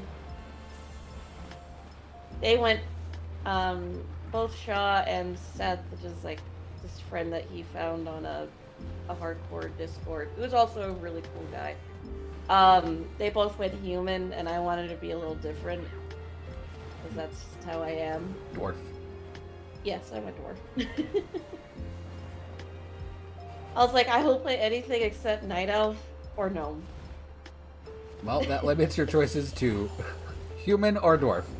Yeah, so it's like, let's play dwarf. Well, let's mix it up so it's not just the same female human model wandering around. Paladin is very weird. It's very interesting, and I think I have to get used to like, wait, I'm a healer, but for once I'm not squishy as fuck. Yeah. The biggest thing that I had a hard time with classic paladins was that you have to use your seal and your judgment together, and your seal only lasts like 30 seconds. And your judgment's like on a 45-second cooldown. It's like, why? Yeah, it's weird. Like, you have to use them together for the best effect, but then, yeah, one of them's on a longer cooldown. I also don't get, like, Blessing of Might only lasts for 5 minutes. So, like, I would have to keep applying it over and over and over again. Now imagine that in a 40-man raid. Oh, I would hate that Every so much. 5 freaking minutes, you have some mage whispering you, "Can I get might?" Like, you're a mage, you don't need might, go away. It's still gonna happen. I'm so glad that when we first got into Classic that I played Priest, and I didn't really have to worry about buffing anybody other than just Fort. Like, which is the nice... It's either a half hour or an hour long buff, if I recall. Yeah, the hour long one was a completely different spell that hit everyone, and you had to like do quest 4, and yeah, it was kind of a pain in the ass to get that spell. But yeah, it's still very nice compared to like freaking every 5 minutes. Hang on, let me use up my entire mana pool, get my mana back, keep fucking doing it, and then we can go ahead. Yeah. Yeah, the most annoying thing about being a priest is that I had to drink every 5 fucking seconds. But I also played Discipline, so I kind of shot myself in the foot on that one. Discipline is really were you super still mana disciplined hungry. even like when you were doing the raids? Yeah, I was still disciplined in Burning Crusade. Oh damn. I stayed disc. I enjoyed it. I liked, like, Discipline has way more oh shit buttons than Holy does. And a lot more instant cast spells, because once Burning Crusade came around, you had Penance, you had Holy Word Shield, and there was another instant heal that I don't remember the name of. But I could just throw those at people and be like, okay, you're fine. And then watch them stand in the fire and be like, well, you're not fine.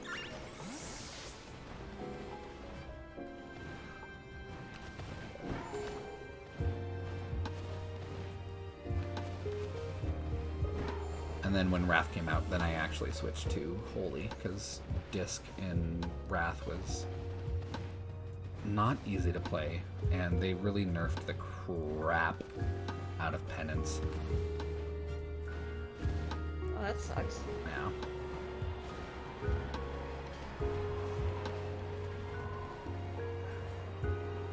I keep thinking Snom is shiny because I don't expect the back part to be as dark because I got so used to everyone drawing Snom just pure white. Yeah. I was like, oh, no, it's not shiny. And it's not necessarily that it's dark either. It's just, it's like jelly, and this game renders it really weird. Yeah. So I remember, like, when I did the trade in game, I was like, oh, did he give me a shiny Snom? No, he did not. No. The baby is not green. Are you? I don't think you're shiny, but yeah, I cannot. That looks like an orangish red to me.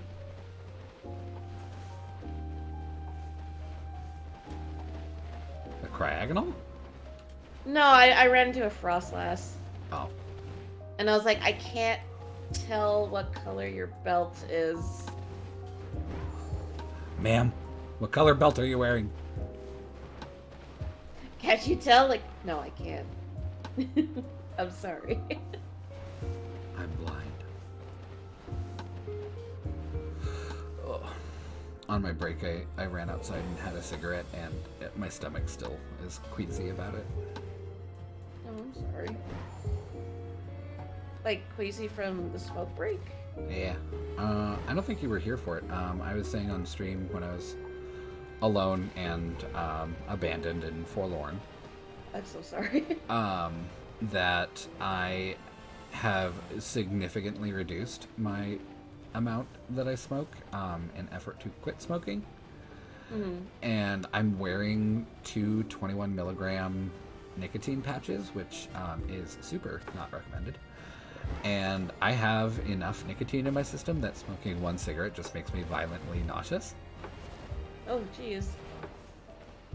Like, So, baseline, like, even with I'm all fine. the nicotine, so even with all the nicotine patches, you're still like, I want to smoke, but it just ends up being too much. Yeah, like, I don't think that I'm responding to, like, a chemical addiction because of the nicotine from the patches. I think I'm responding more to a psychological addiction of just wanting to, like, take 5 minutes and just not participate in the world. Like, the act of, like, yeah, like, taking a break, going Yeah. away from people, and, like, pulling it out and holding it, like, that whole thing. Yep. I get that.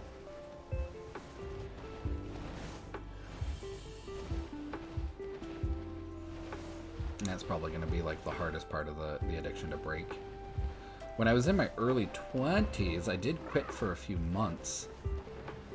And I did that by taking ZQuil and Benadryl for, like, 3 days straight and just sleeping off all of the withdrawals.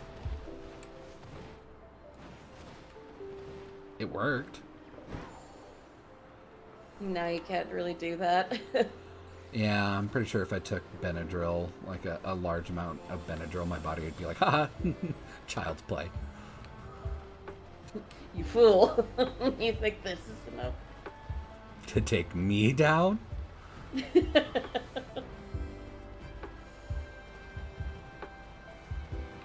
can't tell if I'm not fighting any shinies or if I just don't know what they look like. I've had horrible shiny luck lately. Like, earlier today I was shiny hunting Salandit. Because I was like, I'm going to go do kind of a harder shiny hunt just to pass time and look for a female shiny Salandit. You fool. This is the one shiny hunting shiny Vespa quest.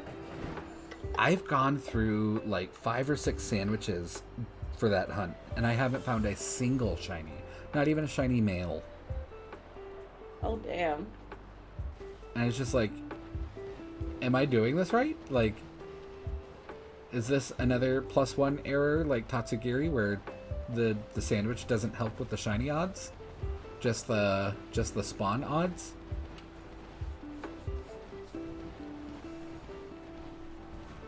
Like, am I better off just doing an encounter fire sandwich in here and just saving my herbs? No idea. I tried Googling it and I couldn't find any information on Google. Yeah, I thought about potentially doing a Salazzle shiny hunt after Vespiquen, and I'm like, now I'm like, do I really want to put that evil on myself 2 times in a row? Because it sucks, because shiny Salazzle looks so good, too. It do. Gosh, And I'll say it. Why do you keep Shiny giving us Salazzle looks Pokemon? better than shiny Vespiquen. It does. But I'm also like, bees are my thing. Bees are my shtick. I should go for the bee first. Bees! Bees. Oh my gosh, I have to tell you. So, and this will be the last WoW thing, and then I'll shut up. So, Jess was from watching my streams over the week, Jess finally was like, and another friend of mine, Sanity, was like, okay, now I want to play, but I don't want to pay Blizzard money. Fair. Yeah, it's like very fair. So Jess went looking around and she found a private server.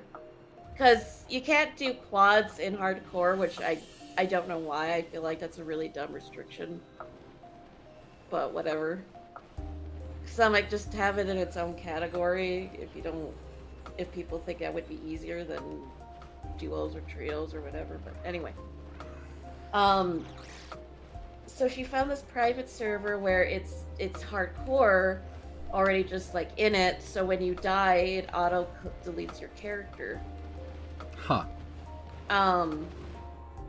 But the interesting thing is that so it's a private server, so there's a lot less people, so the auction house is on there and is technically allowed because it's not like I think there's only like 4 or 5 level 60s on the server as a whole. So it's like you wouldn't be able to do that like on the base game or like, oh, let me just buy a bunch of expensive shit that level 60s farm for or whatever. Because the main reason why that's banned is it could make the game too easy. And I really just generally don't care about auction house.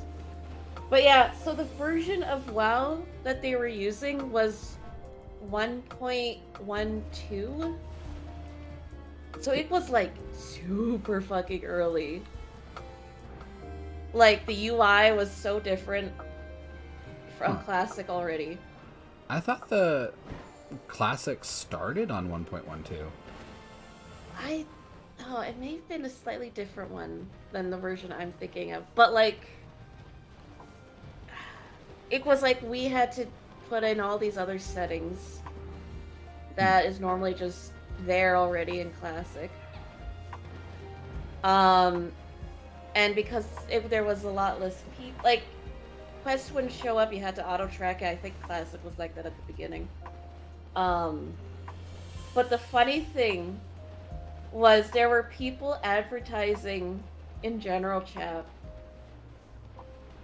and they were advertising 10-slot bags. Oh my god. Yeah, and they were like, are you tired of juggling around inventory space? And then, like, dying and losing your character in hardcore? Come buy our 10-slot bags at the auction house. It's like, holy crap, is this what it was like back in 2004?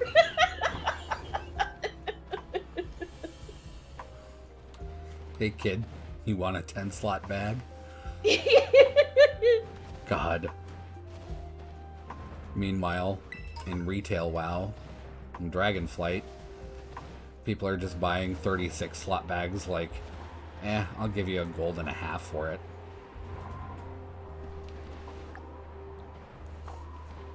It's like nothing.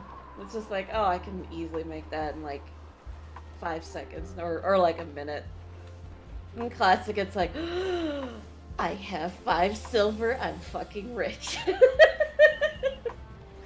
And I was like, ah, yes, that's one part I remember from Classic, was just the constant feeling of being poor. Yep.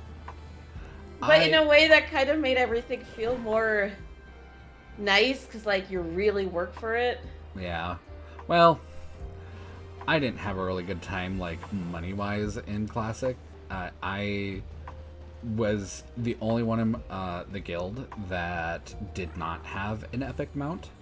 So every time we would like ride up to go do like Molten Core or Blackrock Depths or something, they'd have to wait for my slow bony ass to catch up with the rest of them, and then I would usually get ganked because I'm way in the back and a squishy clothy that's isolated from the main group. And was Warlock teleport not a thing? It was not. Damn. So it was pain. And I did my best to like make money, generate money, save money, but the number of the amount of gold that I was spending on mana potions, runes, and fucking water and candles was ridiculous. And it's just like, when am I supposed to make money? How do you make money? Stop raiding. Yeah, and I like it got to the point where I was just like, guys, I'm gonna have to start charging you fuckers for Fort. Like, unless you guys are willing to like help me with getting money or something, like, or buy me the candles. I'm actually surprised that they weren't willing to buy stuff like that for you. Because I feel like once you have those who have an epic mount, it's like, okay, well then you should be able to. A couple. I don't know. The other priest healer that we had, she was kind of like the head healer. Like, she would like make the groups and call the shots. Like, you heal this group, you heal this group. You're healing on tanks. You get spot heals, and she would assign heal rolls. She would float me candles every so often. But she would tell me I was fucking on my own for mana potions and everything else. Damn. I think you're shiny. No, you're not. But I still have to check anyway, because on my screen that looks orange. I just saw Glaceon, and I was just like, gotta check ya, because can't tell by looking at ya. We got 3 minutes left on this sandwich. Jess, I think you gotta explain what hardcore is to Nick. I mean, it's... Well, for one, the name gives it off as though it's like WoW, but even more difficult when it's really not. Like, the main rule is like, if... It's just like you play regular WoW, just that if you die, you have to start a new character. Right. It's basically WoW, the Nuzlocke. Yeah, that's exactly what I was referring it to. And I like Nuzlocks from time to time. One thing I personally really like about hardcore, and this is also because I'm playing with Shaw, we have to be in the same zone. So, like, if someone... Like, you can't have someone run to the city or just go AFK in there, and then everyone else goes farming or whatever. Like, you all have to be, like, grouped up together and, like, just kind of near each other. Because otherwise it puts a timer on it. Which, by the way, when I was doing my very first Druid quest, where you have to teleport to Moonglade and fly back, that was nerve-wracking. Because that flight from Moonglade to Thunderbluff is so fucking long. Like, that's almost 10 minutes in itself. Takes 500 years. But yeah, so like, for example, Shaw can't go off and do his own thing, or like, if I have to go to bed or whatever, like, the rest of the party isn't allowed to like go off and like go on, like log on themselves with those same characters and like continue the adventure if they're getting impatient. Yeah, and actually, I don't care how this makes me sound. That would drive me batshit insane, and I would not want to do it. I personally like it because that's how I've wanted to play WoW for so long. But then there would be people who would get impatient, and I'd just be like, alright, guess I'm all on my own. Right. Again. And for me, it would go both ways. Like, there would be times that I know that I would want to, like, continue playing, and everybody else is like, I want to go to bed, man. And I'm just like, fuck. And then other times where it's just like, I don't feel like fucking playing. And then everybody else is like, but come on, man. I'm like, fucking fine. I know it would be both ways with me.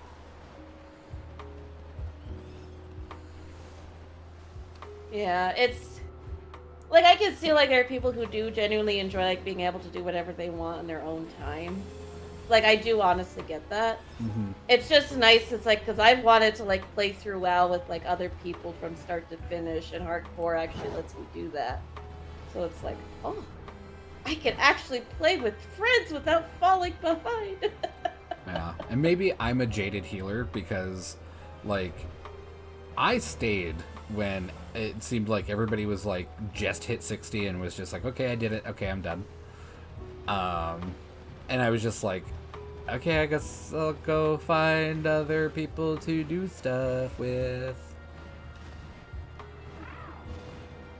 I stopped playing Classic at the time because I got to a point where I needed to find people to do dungeons. Mm-hmm. But also, I was a warrior, and that usually meant I was tank, and I have no. I'm like, I don't know these dungeons. I don't know where to go. I don't know when to go in and when to not. It's like, like I don't mind actually doing the tanking, like taking all the damage and trying to like keep everything on me. But the rest of the dungeon, I'm like, I have no experience with that. Like, someone else tell me where to go. Yeah, that's fair. Also, the sandwich ran out. Okay. But one other thing that hardcore is really nice is that it feels like we're playing a very strategic co-op game. Mm-hmm. So we're like, okay, you go Skinner and leatherworking or tailoring, I'll go herbalist and alchemist, and then you go like really planning around each other, and it's like, hey, this is pretty freaking cool. Yeah.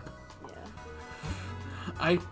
I picked tailoring and enchanting on my priest, and thinking at the time that I was like, I'm gonna make so much money being a tailor and an enchanter because everyone's gonna need the best enchants, which in my brain made sense, but then I found out that not only do you have to like get the best enchants as a drop, that drop is like rarer than, you know, finding Jesus.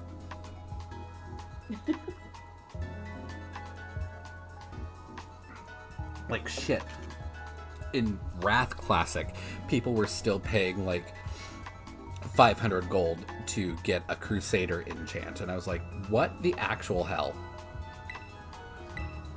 This is 2 expansions later, and you guys still want Crusader enchants? What the hell? So I guess there's still a market for Crusader orbs, so that's the thing, I guess. I am gonna take a little bit of a break, Mop. Okay. I will be back shortly. Okay. Alright, see you in a minute. Okay.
Alrighty, I'm back.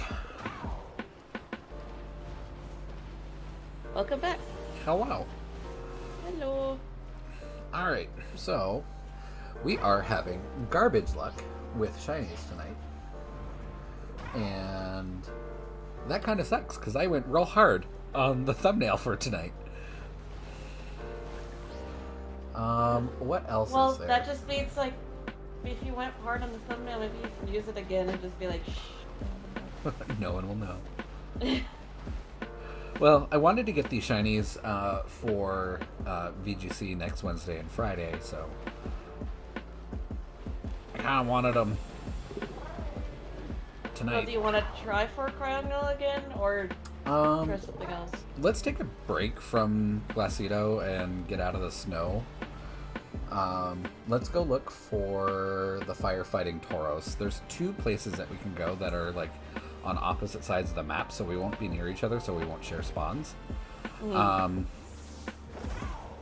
Yours, if you're looking at my stream, or well, one spot I should say that if you want to go is basically all this green area just north of Levincia. And then the other place is way over here by Porto Marinera. And it's basically this small bank and down in here along this river. Okay. On this side of the river. Like if you cross the river, you won't see anything, but if you stay in this general area, you'll see them. So Right, I remember them being by that lighthouse. So either there by Levincia or do you there want to by take Port Marinda? Yeah. Do you want to take the smaller area or the larger area? I could take the smaller area if you want. Okay. Meet me by the north of Levincia and we'll get a sandwich going. And we'll have to do a fire sandwich. The shiny is a little difficult to see. You're looking for a very dark black body and a gray mane. Whereas Oh, right. So it's like the... Whoops. So it's the same... Like, it's just the color switched, right? Like the shades of gray? Yep. They swap from the mane to the body. And the body is like dark black and the mane is gray. Whereas on the normal one, it's the body is gray and the mane is dark black.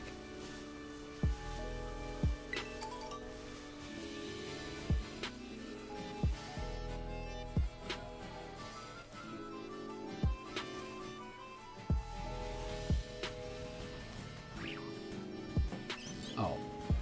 I was like, what the hell is that? It was a sleeping young goose.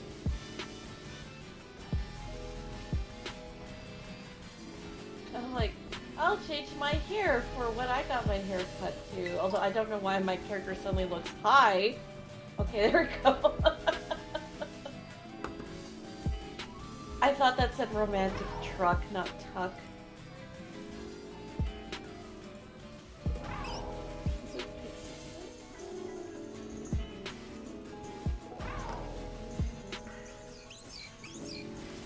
Oh, it's definitely not that either. Yeah, it actually looks more like that, so we'll go with that.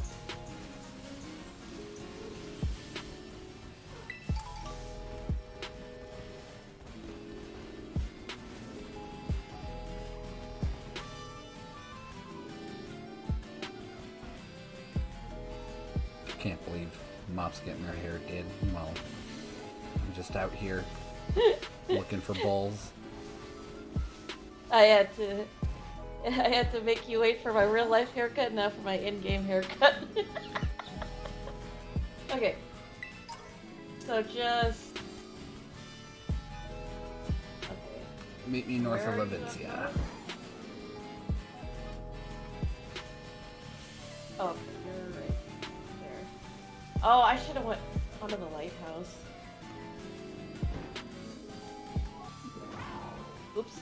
No, Meryl, go away. You weren't supposed to be here. Also, I just noticed on your stream last night, I did not realize that Azumarill's tail lit up? Yeah.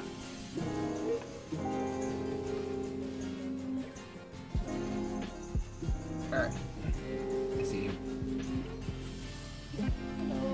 Okay, so what's the sandwich I'll need? You do a pickle, a red pepper, a red bell pepper, and you should be able to do any herb you want, but you have to double check that. Also, let me know if you're stuck in the picnic table, because you look like you're inside it. Yeah, you can do any herb you want. Okay.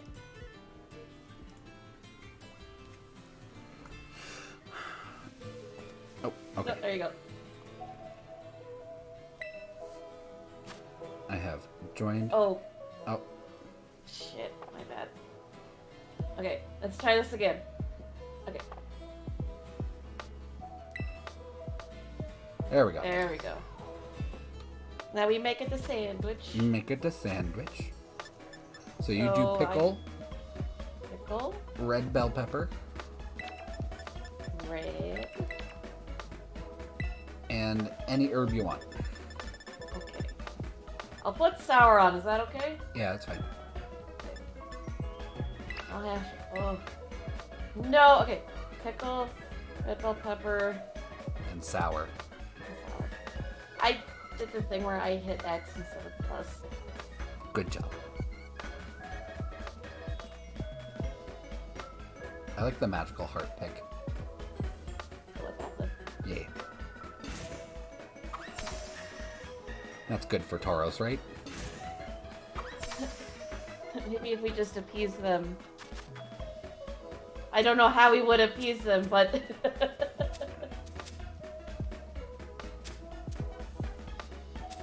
I swear there are times with this game where it just feels like the physics are extra fucked up. And I don't know why. Well, there was that one time that we made a sandwich and then it exploded.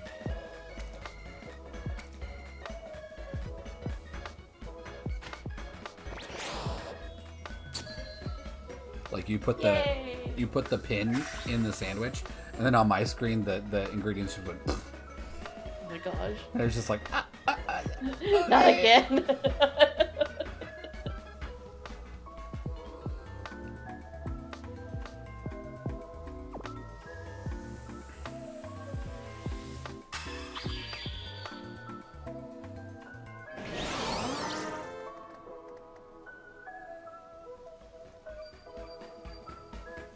A tasty mop original. Sparkling title and encounter. Fire. I just have this really stupid thought. It's like, man, Subway would not hire us. No. And I was like, well, Subway doesn't have to deal with really fucking weird physics on their ingredients. Okay. Okay, so are you gonna go to that other big area you were talking about? Yeah, but I was curious, and I was like, I wonder how well they spawn here, and I don't see any spawn so far. For me, they were more. Where's the? Are they south? I know Tauros. Oh, there's one.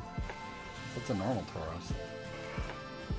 Oh, I don't think I ever caught like a fire Tauros before.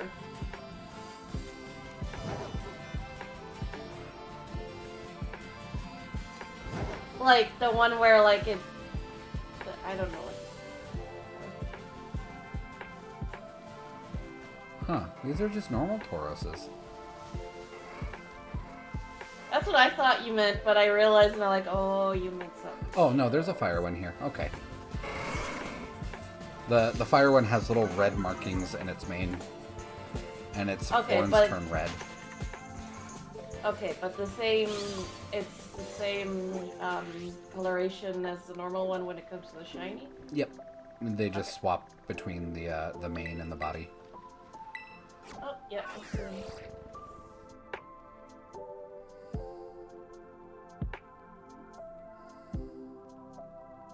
Do you see the fire one? Yeah, the one that's like in the... Yeah. That one, yeah. Not a very visible red. It really isn't. The blue one's even worse because the blue markings are on the underside of its mane. So yeah, playing through Violet trying to find the water one was just a nightmare. So you just... most of the videos that I saw when the game first came out was like, don't worry about looking at the mane, just look for the tail. Because the tail is shaped like a propeller. And yeah, that's how I had to go hunt it, was I had to look at the butts of Tauros. Because just looking for the main colorations just doesn't fucking work. Hang on, let me get a look at your butt.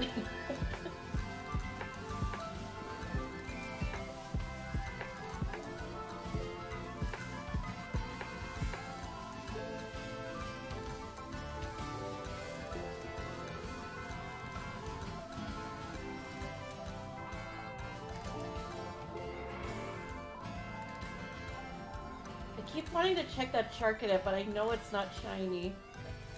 I mean, we have a fire sandwich on. It could have blue eyes. Yeah. It clearly does not have blue eyes, though. But I still look at it and be like, baby! Fire baby!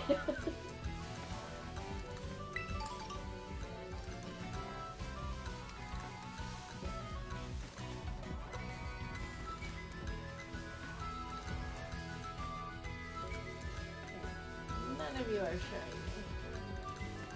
At least, okay, it's a little less difficult to look at than some of the other shinies I've complained about, I feel like.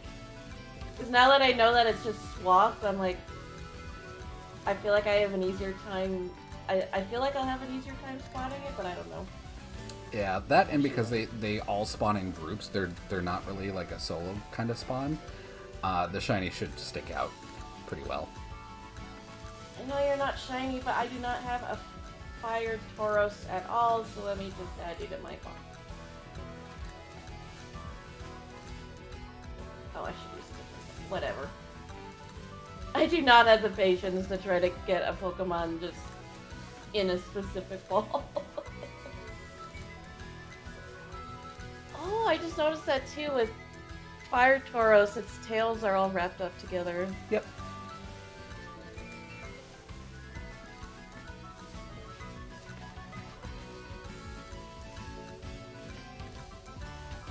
They're gonna make me false swipe right here. I don't think these Tauros can hurt themselves, so you should be safe to false swipe. I mean, worst case scenario, if it does, it's not a shiny, so it's not a real loss. True. But yeah, hopefully they don't know anything like double edge or whatever. God.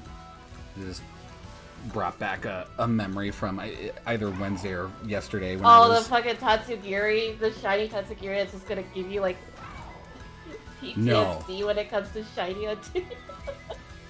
Because I've saved in front of shinies knowing that they could kill themselves, and they kill themselves, and I just restart and, do my thing. I should have known better with that Tatsugiri. But I'm still salty about Annihilate Oranguru in one of my VGC streams. And I'm like, oh, they're going to Trick Room right away. That's fine. And so the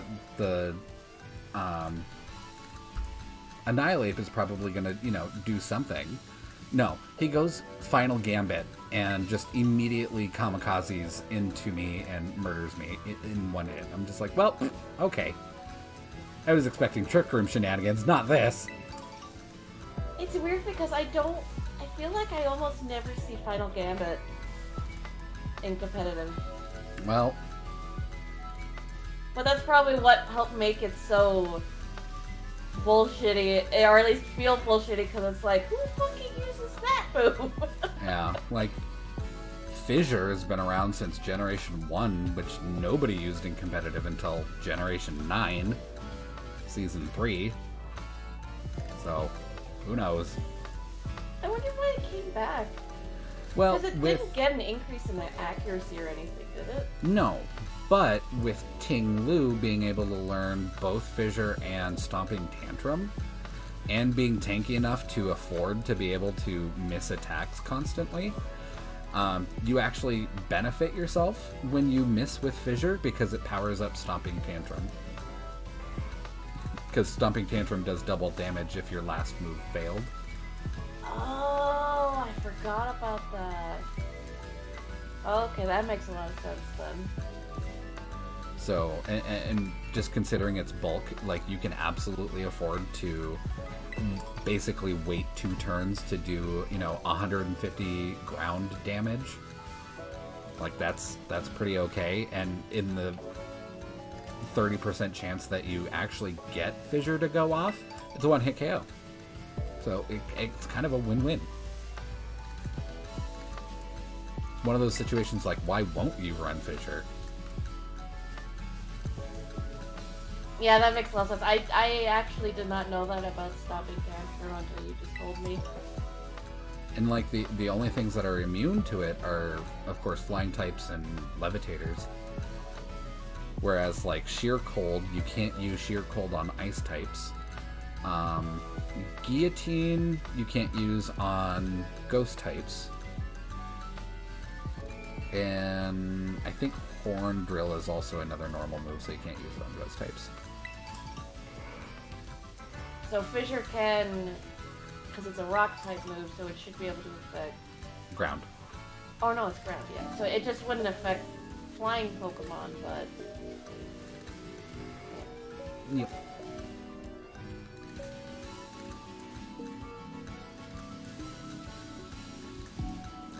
And honestly, I kind of think that one-hit KO moves shouldn't even be in the game.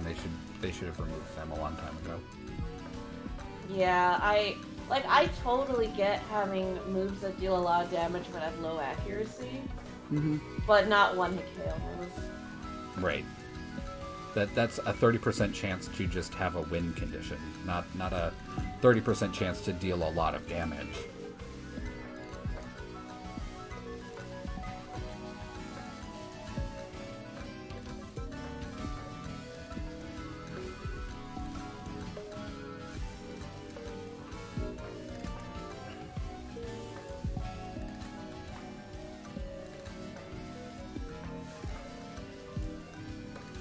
Oh, that just reminds me, in Persona 3, because a lot of the... Persona 3 has a lot of stuff that's similar to Pokemon, like with like the different types certain moves have and whatnot. Mm-hmm.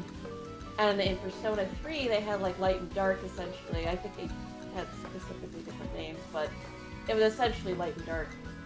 But they didn't... The only moves they had were one-hit KO moves, and it was the exact same thing. We're like, low accuracy, but if they hit, instant KO. And the shitty thing is in Persona 3, there was this level where you would start running into a lot of light and dark type enemies. And of course, the only moves that they really knew to attack you with were instant KO. So you and they were just only rolled weak the to dice each every other. time you ran into them. Yeah. And I think they were only weak to each other, if I recall correctly. So it's like, you either hope you hit or hope they don't hit. And I've lost so many times to that. And it's just the worst thing. That's when you just go with just Mitsuru and you just say, here, handle it, bitch. Yeah. And then finally in Persona 5, they added moves, like light and dark moves that weren't just low accuracy instant KO, and it's like, finally, you made it so much better and more tolerable, thank you. I liked Persona 3. I liked Persona 4 Persona 3 better. was really good, although the story was really depressing once you got into it. Yeah.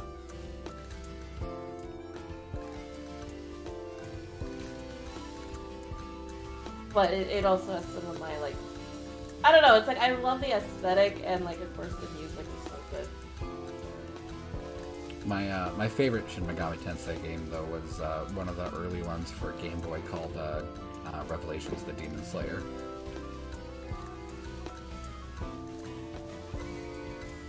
And you go around and they call all the mobs and the enemies and stuff demons, but they're really, like, not necessarily, like, hellspawn demons. They're just like entities with magic powers. Yeah, it's more like... Yeah, I get what you mean. Like, there's some that I think are just straight up, like, based on demons and whatnot, but only, like, a small percentage of them. Because I think there's one that's literally called, like, Beelzebub and whatnot, and it's a giant fly. Yeah. And I'm like, okay, I get that. But yeah, most of them really aren't demons. I don't know, I kind of like it in Persona. It feels... Because they just call it personas and whatnot, or shadows, it's like... I guess I like it in that game because it's like, well, it's more based on your own personality, on what it looks and how it acts and whatnot. Mm-hmm. So, like, that also gives them a lot of room on designing the main characters' personas. But yeah, I did find it weird how in Shin Megami Tensei it's like, they're all demons, and then you look at them, it's like, are you sure about that?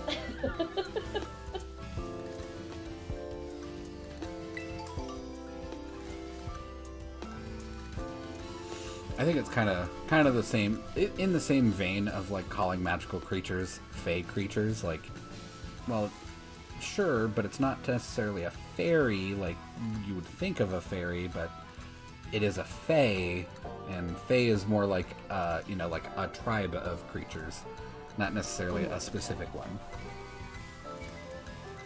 Oh, hi, Rhoda. Yeah, there's a bunch of Rotom around Levincia. You didn't know that? I think I forgot. I think Rotom was one of those where like I did not run into it until I was working on completing my Pokédex. Yeah, that's fair. I didn't even know that it was around Levincia. I found my first Rotom around the lighthouse around Porto Marinara. That's funny because I kept mentioning Rotom like in the story and whatnot, but like in the school, like in the different forms and whatnot, like in the classes, but like I didn't know it was in the game until I finally saw one in the wild and I was like, oh shit, you exist.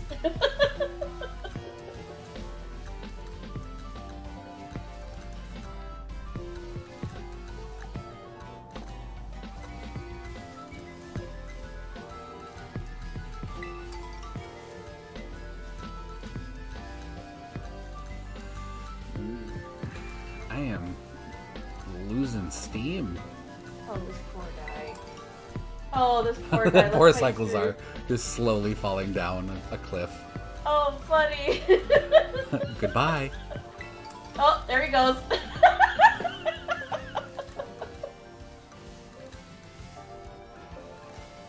He just literally just faded into nothingness. Like, damn. Imagine if he had been a shiny.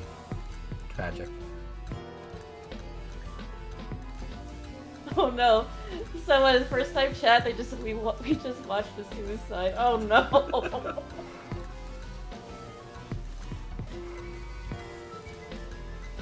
Local monster throws himself off a cliff.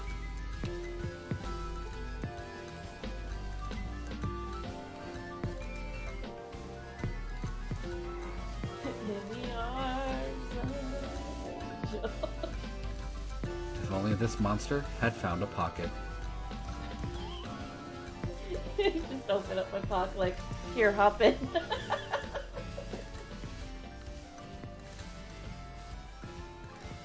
I started noticing, like, I was watching a few clips. I just had a night where, like, I really want to listen to, like, Pokemon music from, like, Omega Ruby off of Sapphire. Such a And I random noticed... What? Such a random generation to pick. Listen, the music from Gen 3 is fucking amazing, especially in, like, the remakes. Fair. I'm also glad they're, like, they just triple down on the horns. On the trumpets. Like, no, we're not getting rid of them. We're fucking doubling down on it. Like, 7.2 out of 10. Too much water. so yeah, I noticed, because sometimes with the music, they'll show you, like, the cutscene. So, like, I was listening to Archie and Maxie's, like, battle theme. Mm-hmm. And they were showing it, like, with, it was Is Archie the leader of Team Aqua? Yes, and Maxie is the leader of Magma. That makes sense because Archie, Aqua, Maxie, Magma. Anyway. They just show his 3D model and he throws a Pokeball, and I realized the Pokeball he throws is a Master Ball. And I was like, have they been using different types of Pokeballs for the 3D models, like trainers, to throw all this time, and I never noticed it until now? I know some do, but like I found out like the fighting leader of Team Star, she uses heal balls for all of her Pokemon, which I think is really cute, and it fits her personality so much. I know I enjoy her so much because she's this giant hulking woman, and she's just like, I like dresses. Yeah, it's like yes, she's buff, but also she's very feminine and is not afraid to hide it. And it's like, yes, please, we need more buff women who aren't afraid to feel feminine because they deserve it.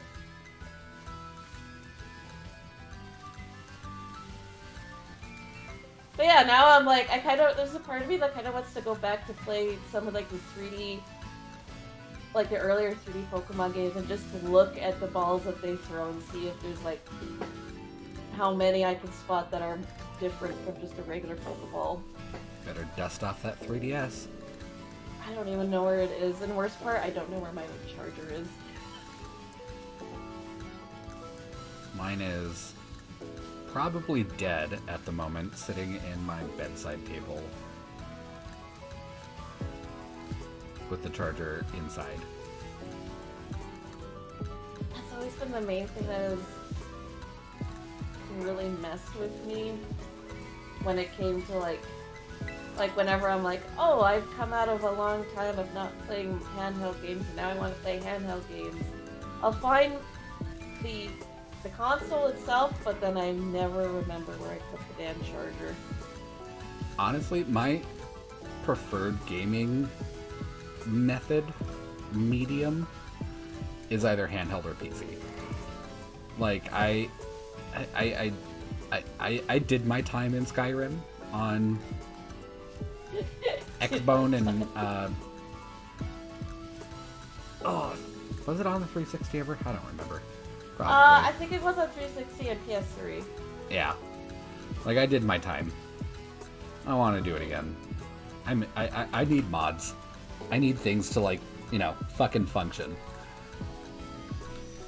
It's like, okay, I enjoyed the game as it's quote-unquote meant to be played, but also now I need it to just not feel like it's being held together by elastic bands. Yeah, like when I first got into Elder Scrolls, my first Elder Scrolls game was Morrowind for the big honkin' Xbox, and loved that game. Great. Probably put easily 2,000 hours into that goddamn game. Easily. And then I got it for PC, and the only thing I have to complain about PC is that the controls are garbage compared to Xbox.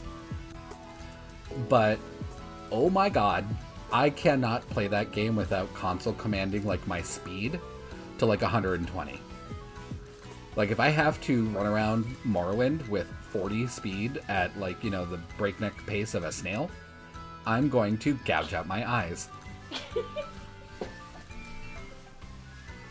Oh man, I know Jess and Ken were talking one day. They found a multiplayer mod for Morrowind, and they were like, I for what I remember, they wanted to like play multiplayer with me, but the idea was like, because I never played through Morrowind, like they would just follow me as I explore the story and experience it. Wow, I can't believe they hate you. Mop, you would just walk off the path for like 2 seconds and get mauled by a guar.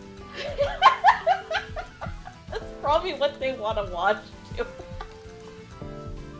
Morrowind is such a beautiful province. such splendor, such beauty, as a cliff racer comes out of nowhere and gouges your eyeballs out. What a fun game. You think I'm kidding? Oh no, I know, like, I know enough about older games where I'm like, yeah, it's just a lot of older games have a lot of bullshit to them that we just deal with. That at the time, we were just like, this game is awesome. Now we play it and we're just like, the fuck is this bullshit? Wasn't Morrowind also like the one where you just have to kind of swing your sword wildly and hope to hit? Yeah, it depends on how you move. So if you're moving forward, you will thrust. If you're moving sideways, you will slash. And if you look up to down while you're swinging, you will chop. And weapons did different damage based on how you used them. Like axes, of course, did more chopping damage than they did, thrusting damage. Which made axes completely worthless because most of the time you were looking at your enemy moving forward, so thrusting. Was there like a rapier in the game? Or a weapon in there that was really good at thrusting? Yeah, you would just want to go with any kind of sword. Because typically the swords had better thrusting or slashing damage. Alpha Ninjas in my chat says, what do you mean the controls are bad on PC? You could just plug in an Xbox controller. I'm dumb, so that's not an option.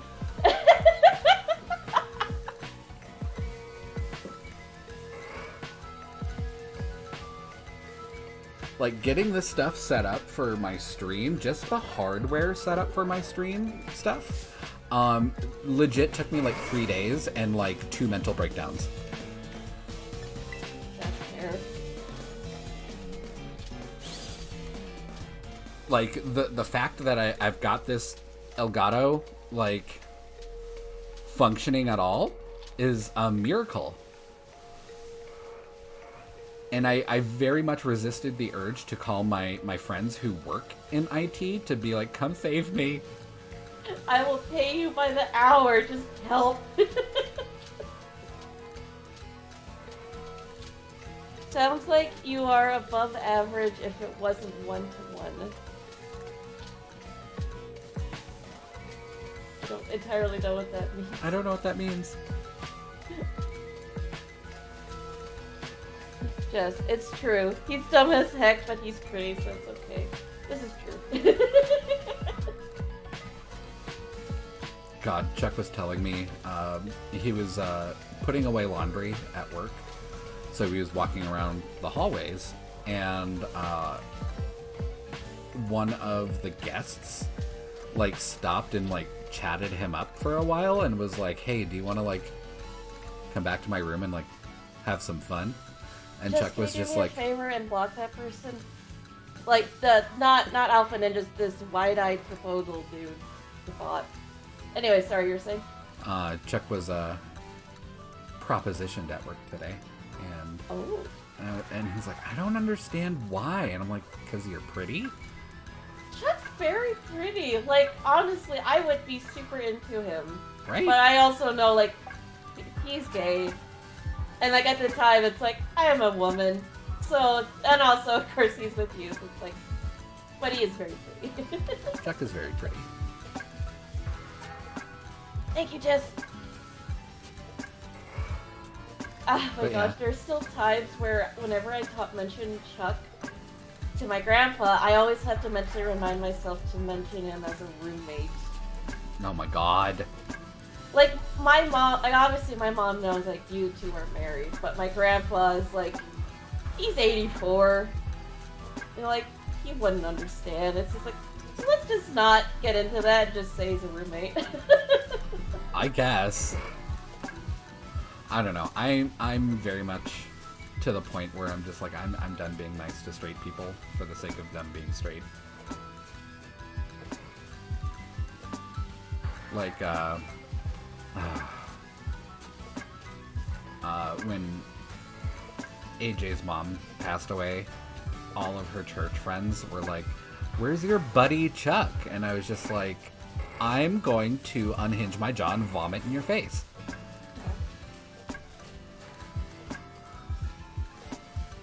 Oh, okay. So when Alpha Ninja said, sounds like you are above average if it wasn't 1-to-1, they were saying 1-to-1 as in like the breakdowns to the number of days. Oh, okay, yeah.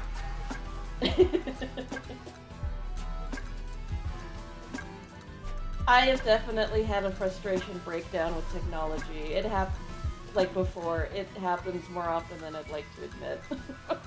And like, and I like to think of things very logically. Like last summer when I was looking for a job, I applied to Dish Network, and they have you take like this like engineering mechanical competency test, where it's basic like electrical problems, where it's just like following a chart of like flowing shapes, and like if two squares go through this device and come out triangles, like what is this device doing? Like, well, it's converting squares to triangles, and it was just basic like diagrams and flow charts basically, but it was to test like mechanical and electrical like competency.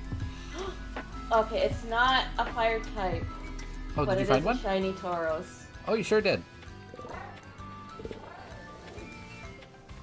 Yeah. I got a tap. So I took that stupid test, and like it wasn't the easiest thing in the world, but I still worked through it. And then like 3 fucking months later, Dish Network called me back, and the lady that called me back, she was like, "Hey, are you still looking for a job? We're looking to hire." And I was like, "No, this was like 3 months ago, girlfriend. Like, what the fuck?" And she was like, "Oh man, that's too bad. You did so well on the exam." And I was like, "I did." And she was like, "Yeah, you actually scored really, really high." And I was like, "Oh, cool." This one fire Tauros is so tiny. Baby. Oh, little baby. Him baby. Actually, I kind of want to catch that just because of how tiny it is. Him baby. It's like it looks so itty bitty compared to like every other Tauros I've run into. Him baby. Him baby. So yeah, after she told me that, I felt really good about myself. I was like, "Yay, I'm not a complete idiot." Yay. I remember, so I had when I was in school, I very much did the thing where, like, I didn't know what I wanted to do. Like, originally I thought I wanted to do video game design, but then I absolutely did not gel at all with the teacher who was the only one in that school who taught video game design. So I was like, Great. maybe I should try something else. So there was one point where I was trying out programming, and it was interesting. They were like, when learning to program and the logic, you literally have to imagine as though you're teaching a baby, because that's what computers are. Yep. And it's like you have to like take it through step by step, every little part for the script to work. And it's like, okay, I get that. But then later on, it's like, you start getting it more into the language. And every time I looked up like the solution, because it would be like, I've tried like 100 different things and I'm not getting the answer. What's going on? And there would always be people are like, oh, well, you probably, like, you need to change your logic. Like, change your, like, rethink how you're approaching the situation. And I'm like, I know what I want the damn thing to do, but I want to know if I, like, am using the right, like, words and whatnot. Yeah. It's just so frustrating because it's like, no, you have to learn it yourself. It's like, bitch, just give me the answer. You have to feel the emotions of the machine. But yeah, like learning about that kind of logic test that you were talking about, it just reminded me of like of what my teacher was talking about, like how like when learning to program, it's like you really have to understand exactly what it is you want the program to do. And like I think that's really fucking cool that you did so good on that test too, because it's one of those things like you'd think it would be common sense, but when you really think about it, it's more difficult than just. It's like it both is and isn't common sense, if that makes any sense. Yeah, I get you. Alright. Yeah, I love companies that reach out so late. It's like, I have bills to pay, right? I can't wait forever.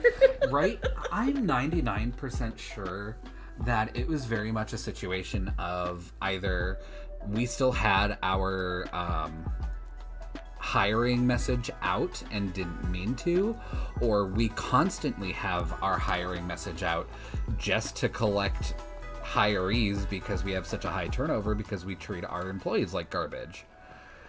And I'm like 99% sure it's the second part.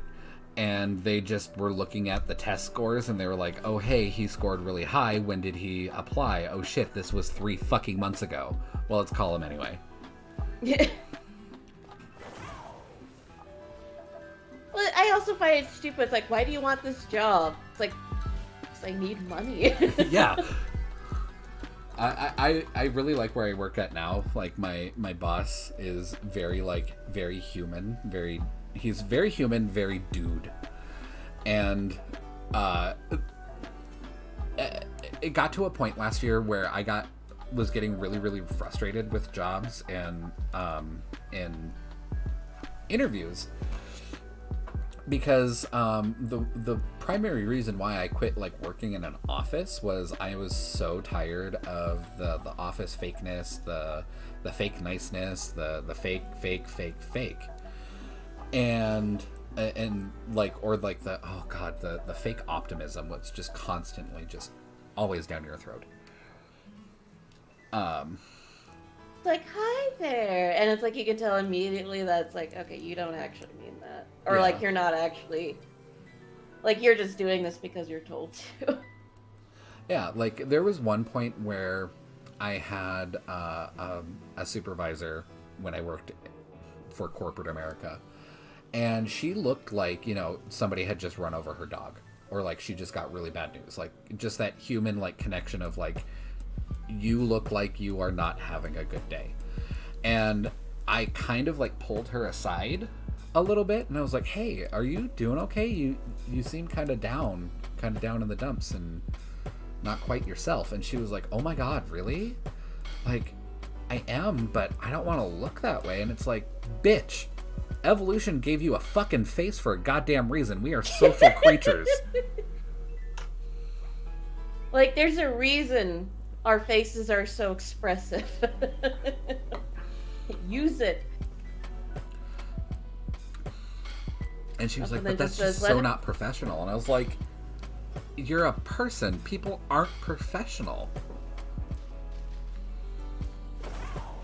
Yeah, and I also have to remind myself that a lot of people are they're forced to put on a happy tone and whatnot, so whenever I'm getting annoyed at someone over the phone, I always have to tell myself, they're literally just reading a script. They're told to say certain things. Even if you don't agree to it, it's not their fault.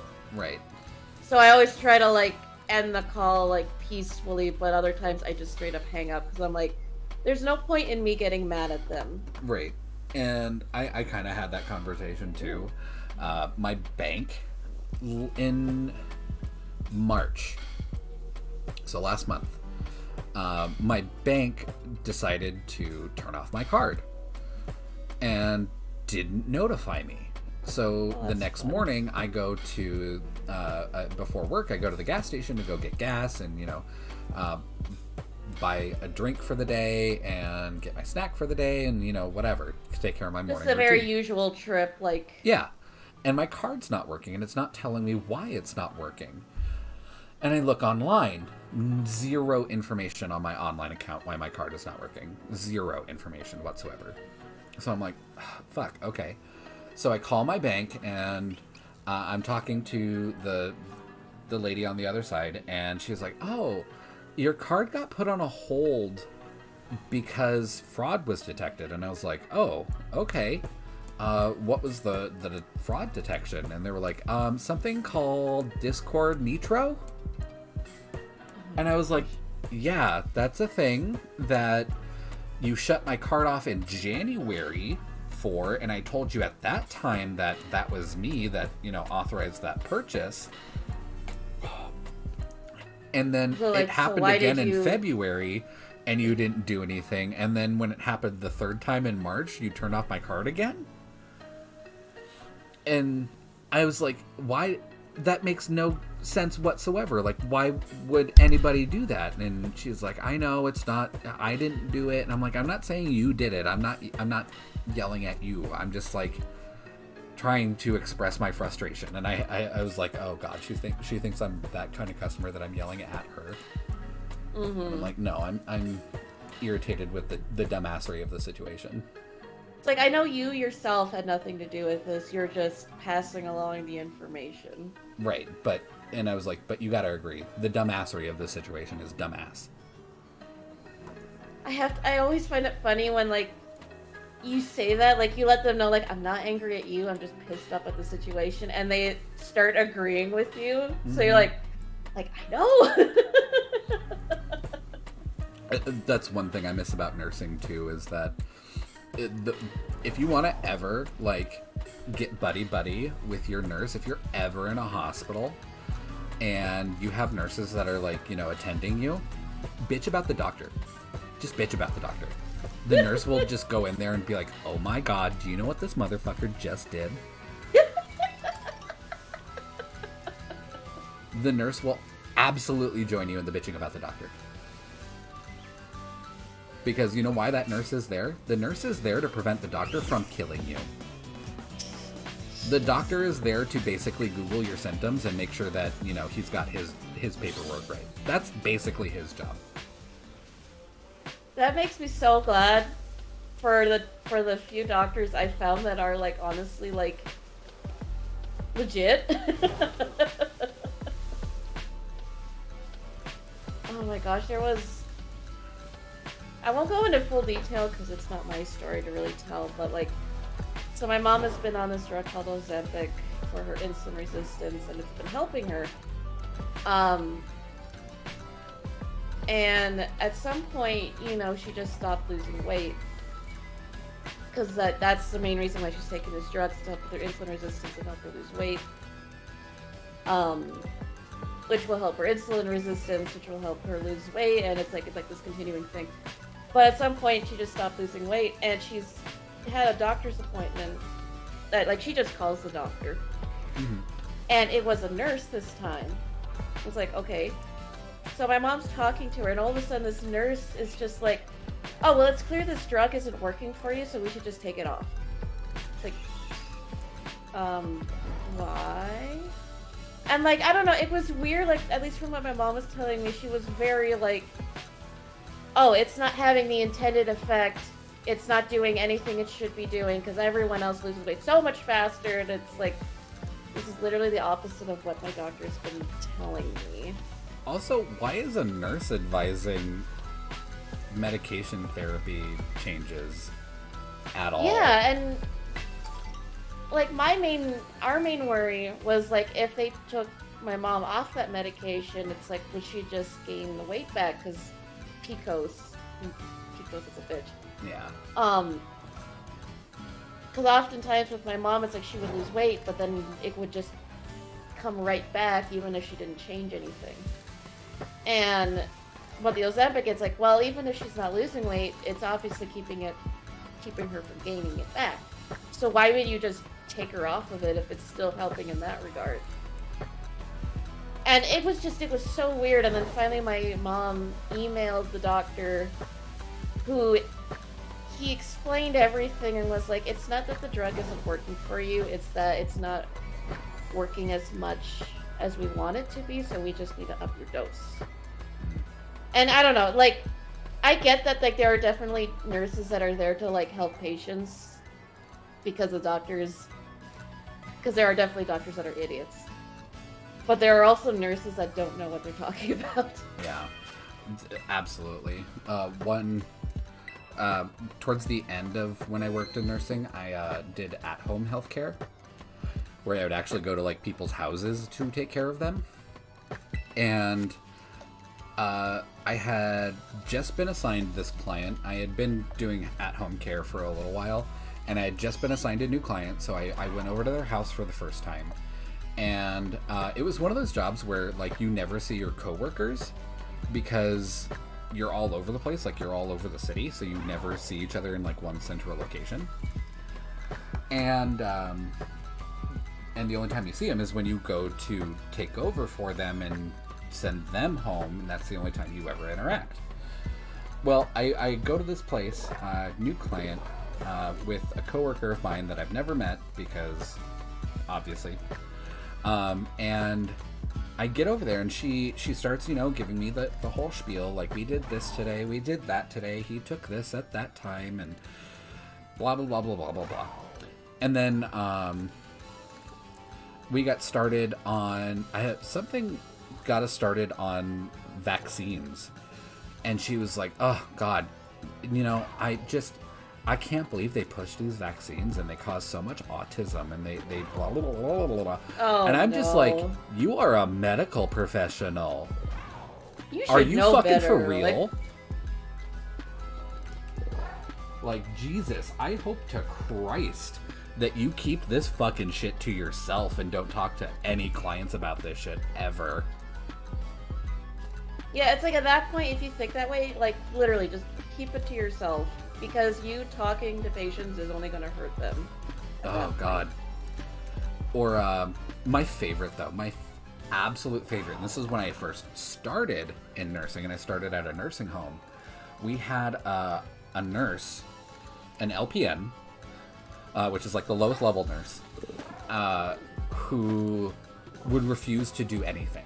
And we are CNAs, so we are certified nursing assistants. So we assist the nurse with their duties.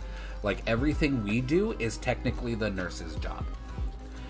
And we had a nurse that would refuse to do anything. And she would actually have you do illegal shit. Like, we are not legal unless you have certain certification. You cannot hand medication to a patient or a resident. Like, even if if you go into someone's room holding the cup and put it on their table and say, here you go, take this, that is illegal. But if a nurse is supervising and like the nurse gives you like the little cup of pills and then you give it to the patient, that's fine because the nurse is literally right there supervising. Mm-hmm. But we would have this nurse who would not do anything. She would give you the little cup of pills and be like, hey, go give this to, Betsy in room 10. And it's just like, absolutely not. Or like, she worked overnights a lot, which is what I worked at that time. And I would go to her for help because on overnights, you're usually by yourself. So if somebody is a 2-person assist, like they're very large, you would have to go get help and have 2 people like move the patient and get them cleaned up and do whatever. And typically you would go ask your nurse because the other CNAs are busy doing their own shit. And I would go ask her, I'd be like, hey, and I remember her name, but I'm not going to use her name. I'd be like, hey, Stacy, I need help with Betsy in room 10. Can you come help me get her dressed and ready for bed? She is a 2 assist. And she's just like, oh no, I won't do that. What? And it's just like, okay, who am I supposed to ask? Oh, just do it yourself. And it's like, no. She is a 2 assist, meaning there are 2 human bodies in that fucking room doing any of those cares. And then I later found out it was because she was deeply religious and didn't want to get poop anywhere on her. Oh, come on. And it's just like, okay, you can either be a nurse and do your fucking job, or you can be deeply religious. These things are mutually exclusive. You can't do both of these at the same time. Fucking pick one. Well, if you're my grandma, you can do both, because she was she was very religious, but she was also a nurse, and I don't remember her ever complaining about that kind of stuff. Right, but I mean, at the same time, deeply religious people can be like, you know what? Like, one of my favorite TikTokers, her name is Miriam, and she's an Orthodox Jew. And if I recall correctly, she is a labor and delivery nurse. Mm-hmm. And socially, it's not acceptable for Orthodox Jewish women to make physical contact with members of the opposite sex. So, like, touching other men is not a good thing. So she won't shake hands with other men. But say she's in a labor and delivery situation, and dad of, mom's, giving birth, and dad's standing right next to her, and dad looks at the birthing situation and, keels over, she will absolutely go catch dad. Like, her, like, taboo on touching other genders isn't there to, allow this man to fucking fall and hurt himself.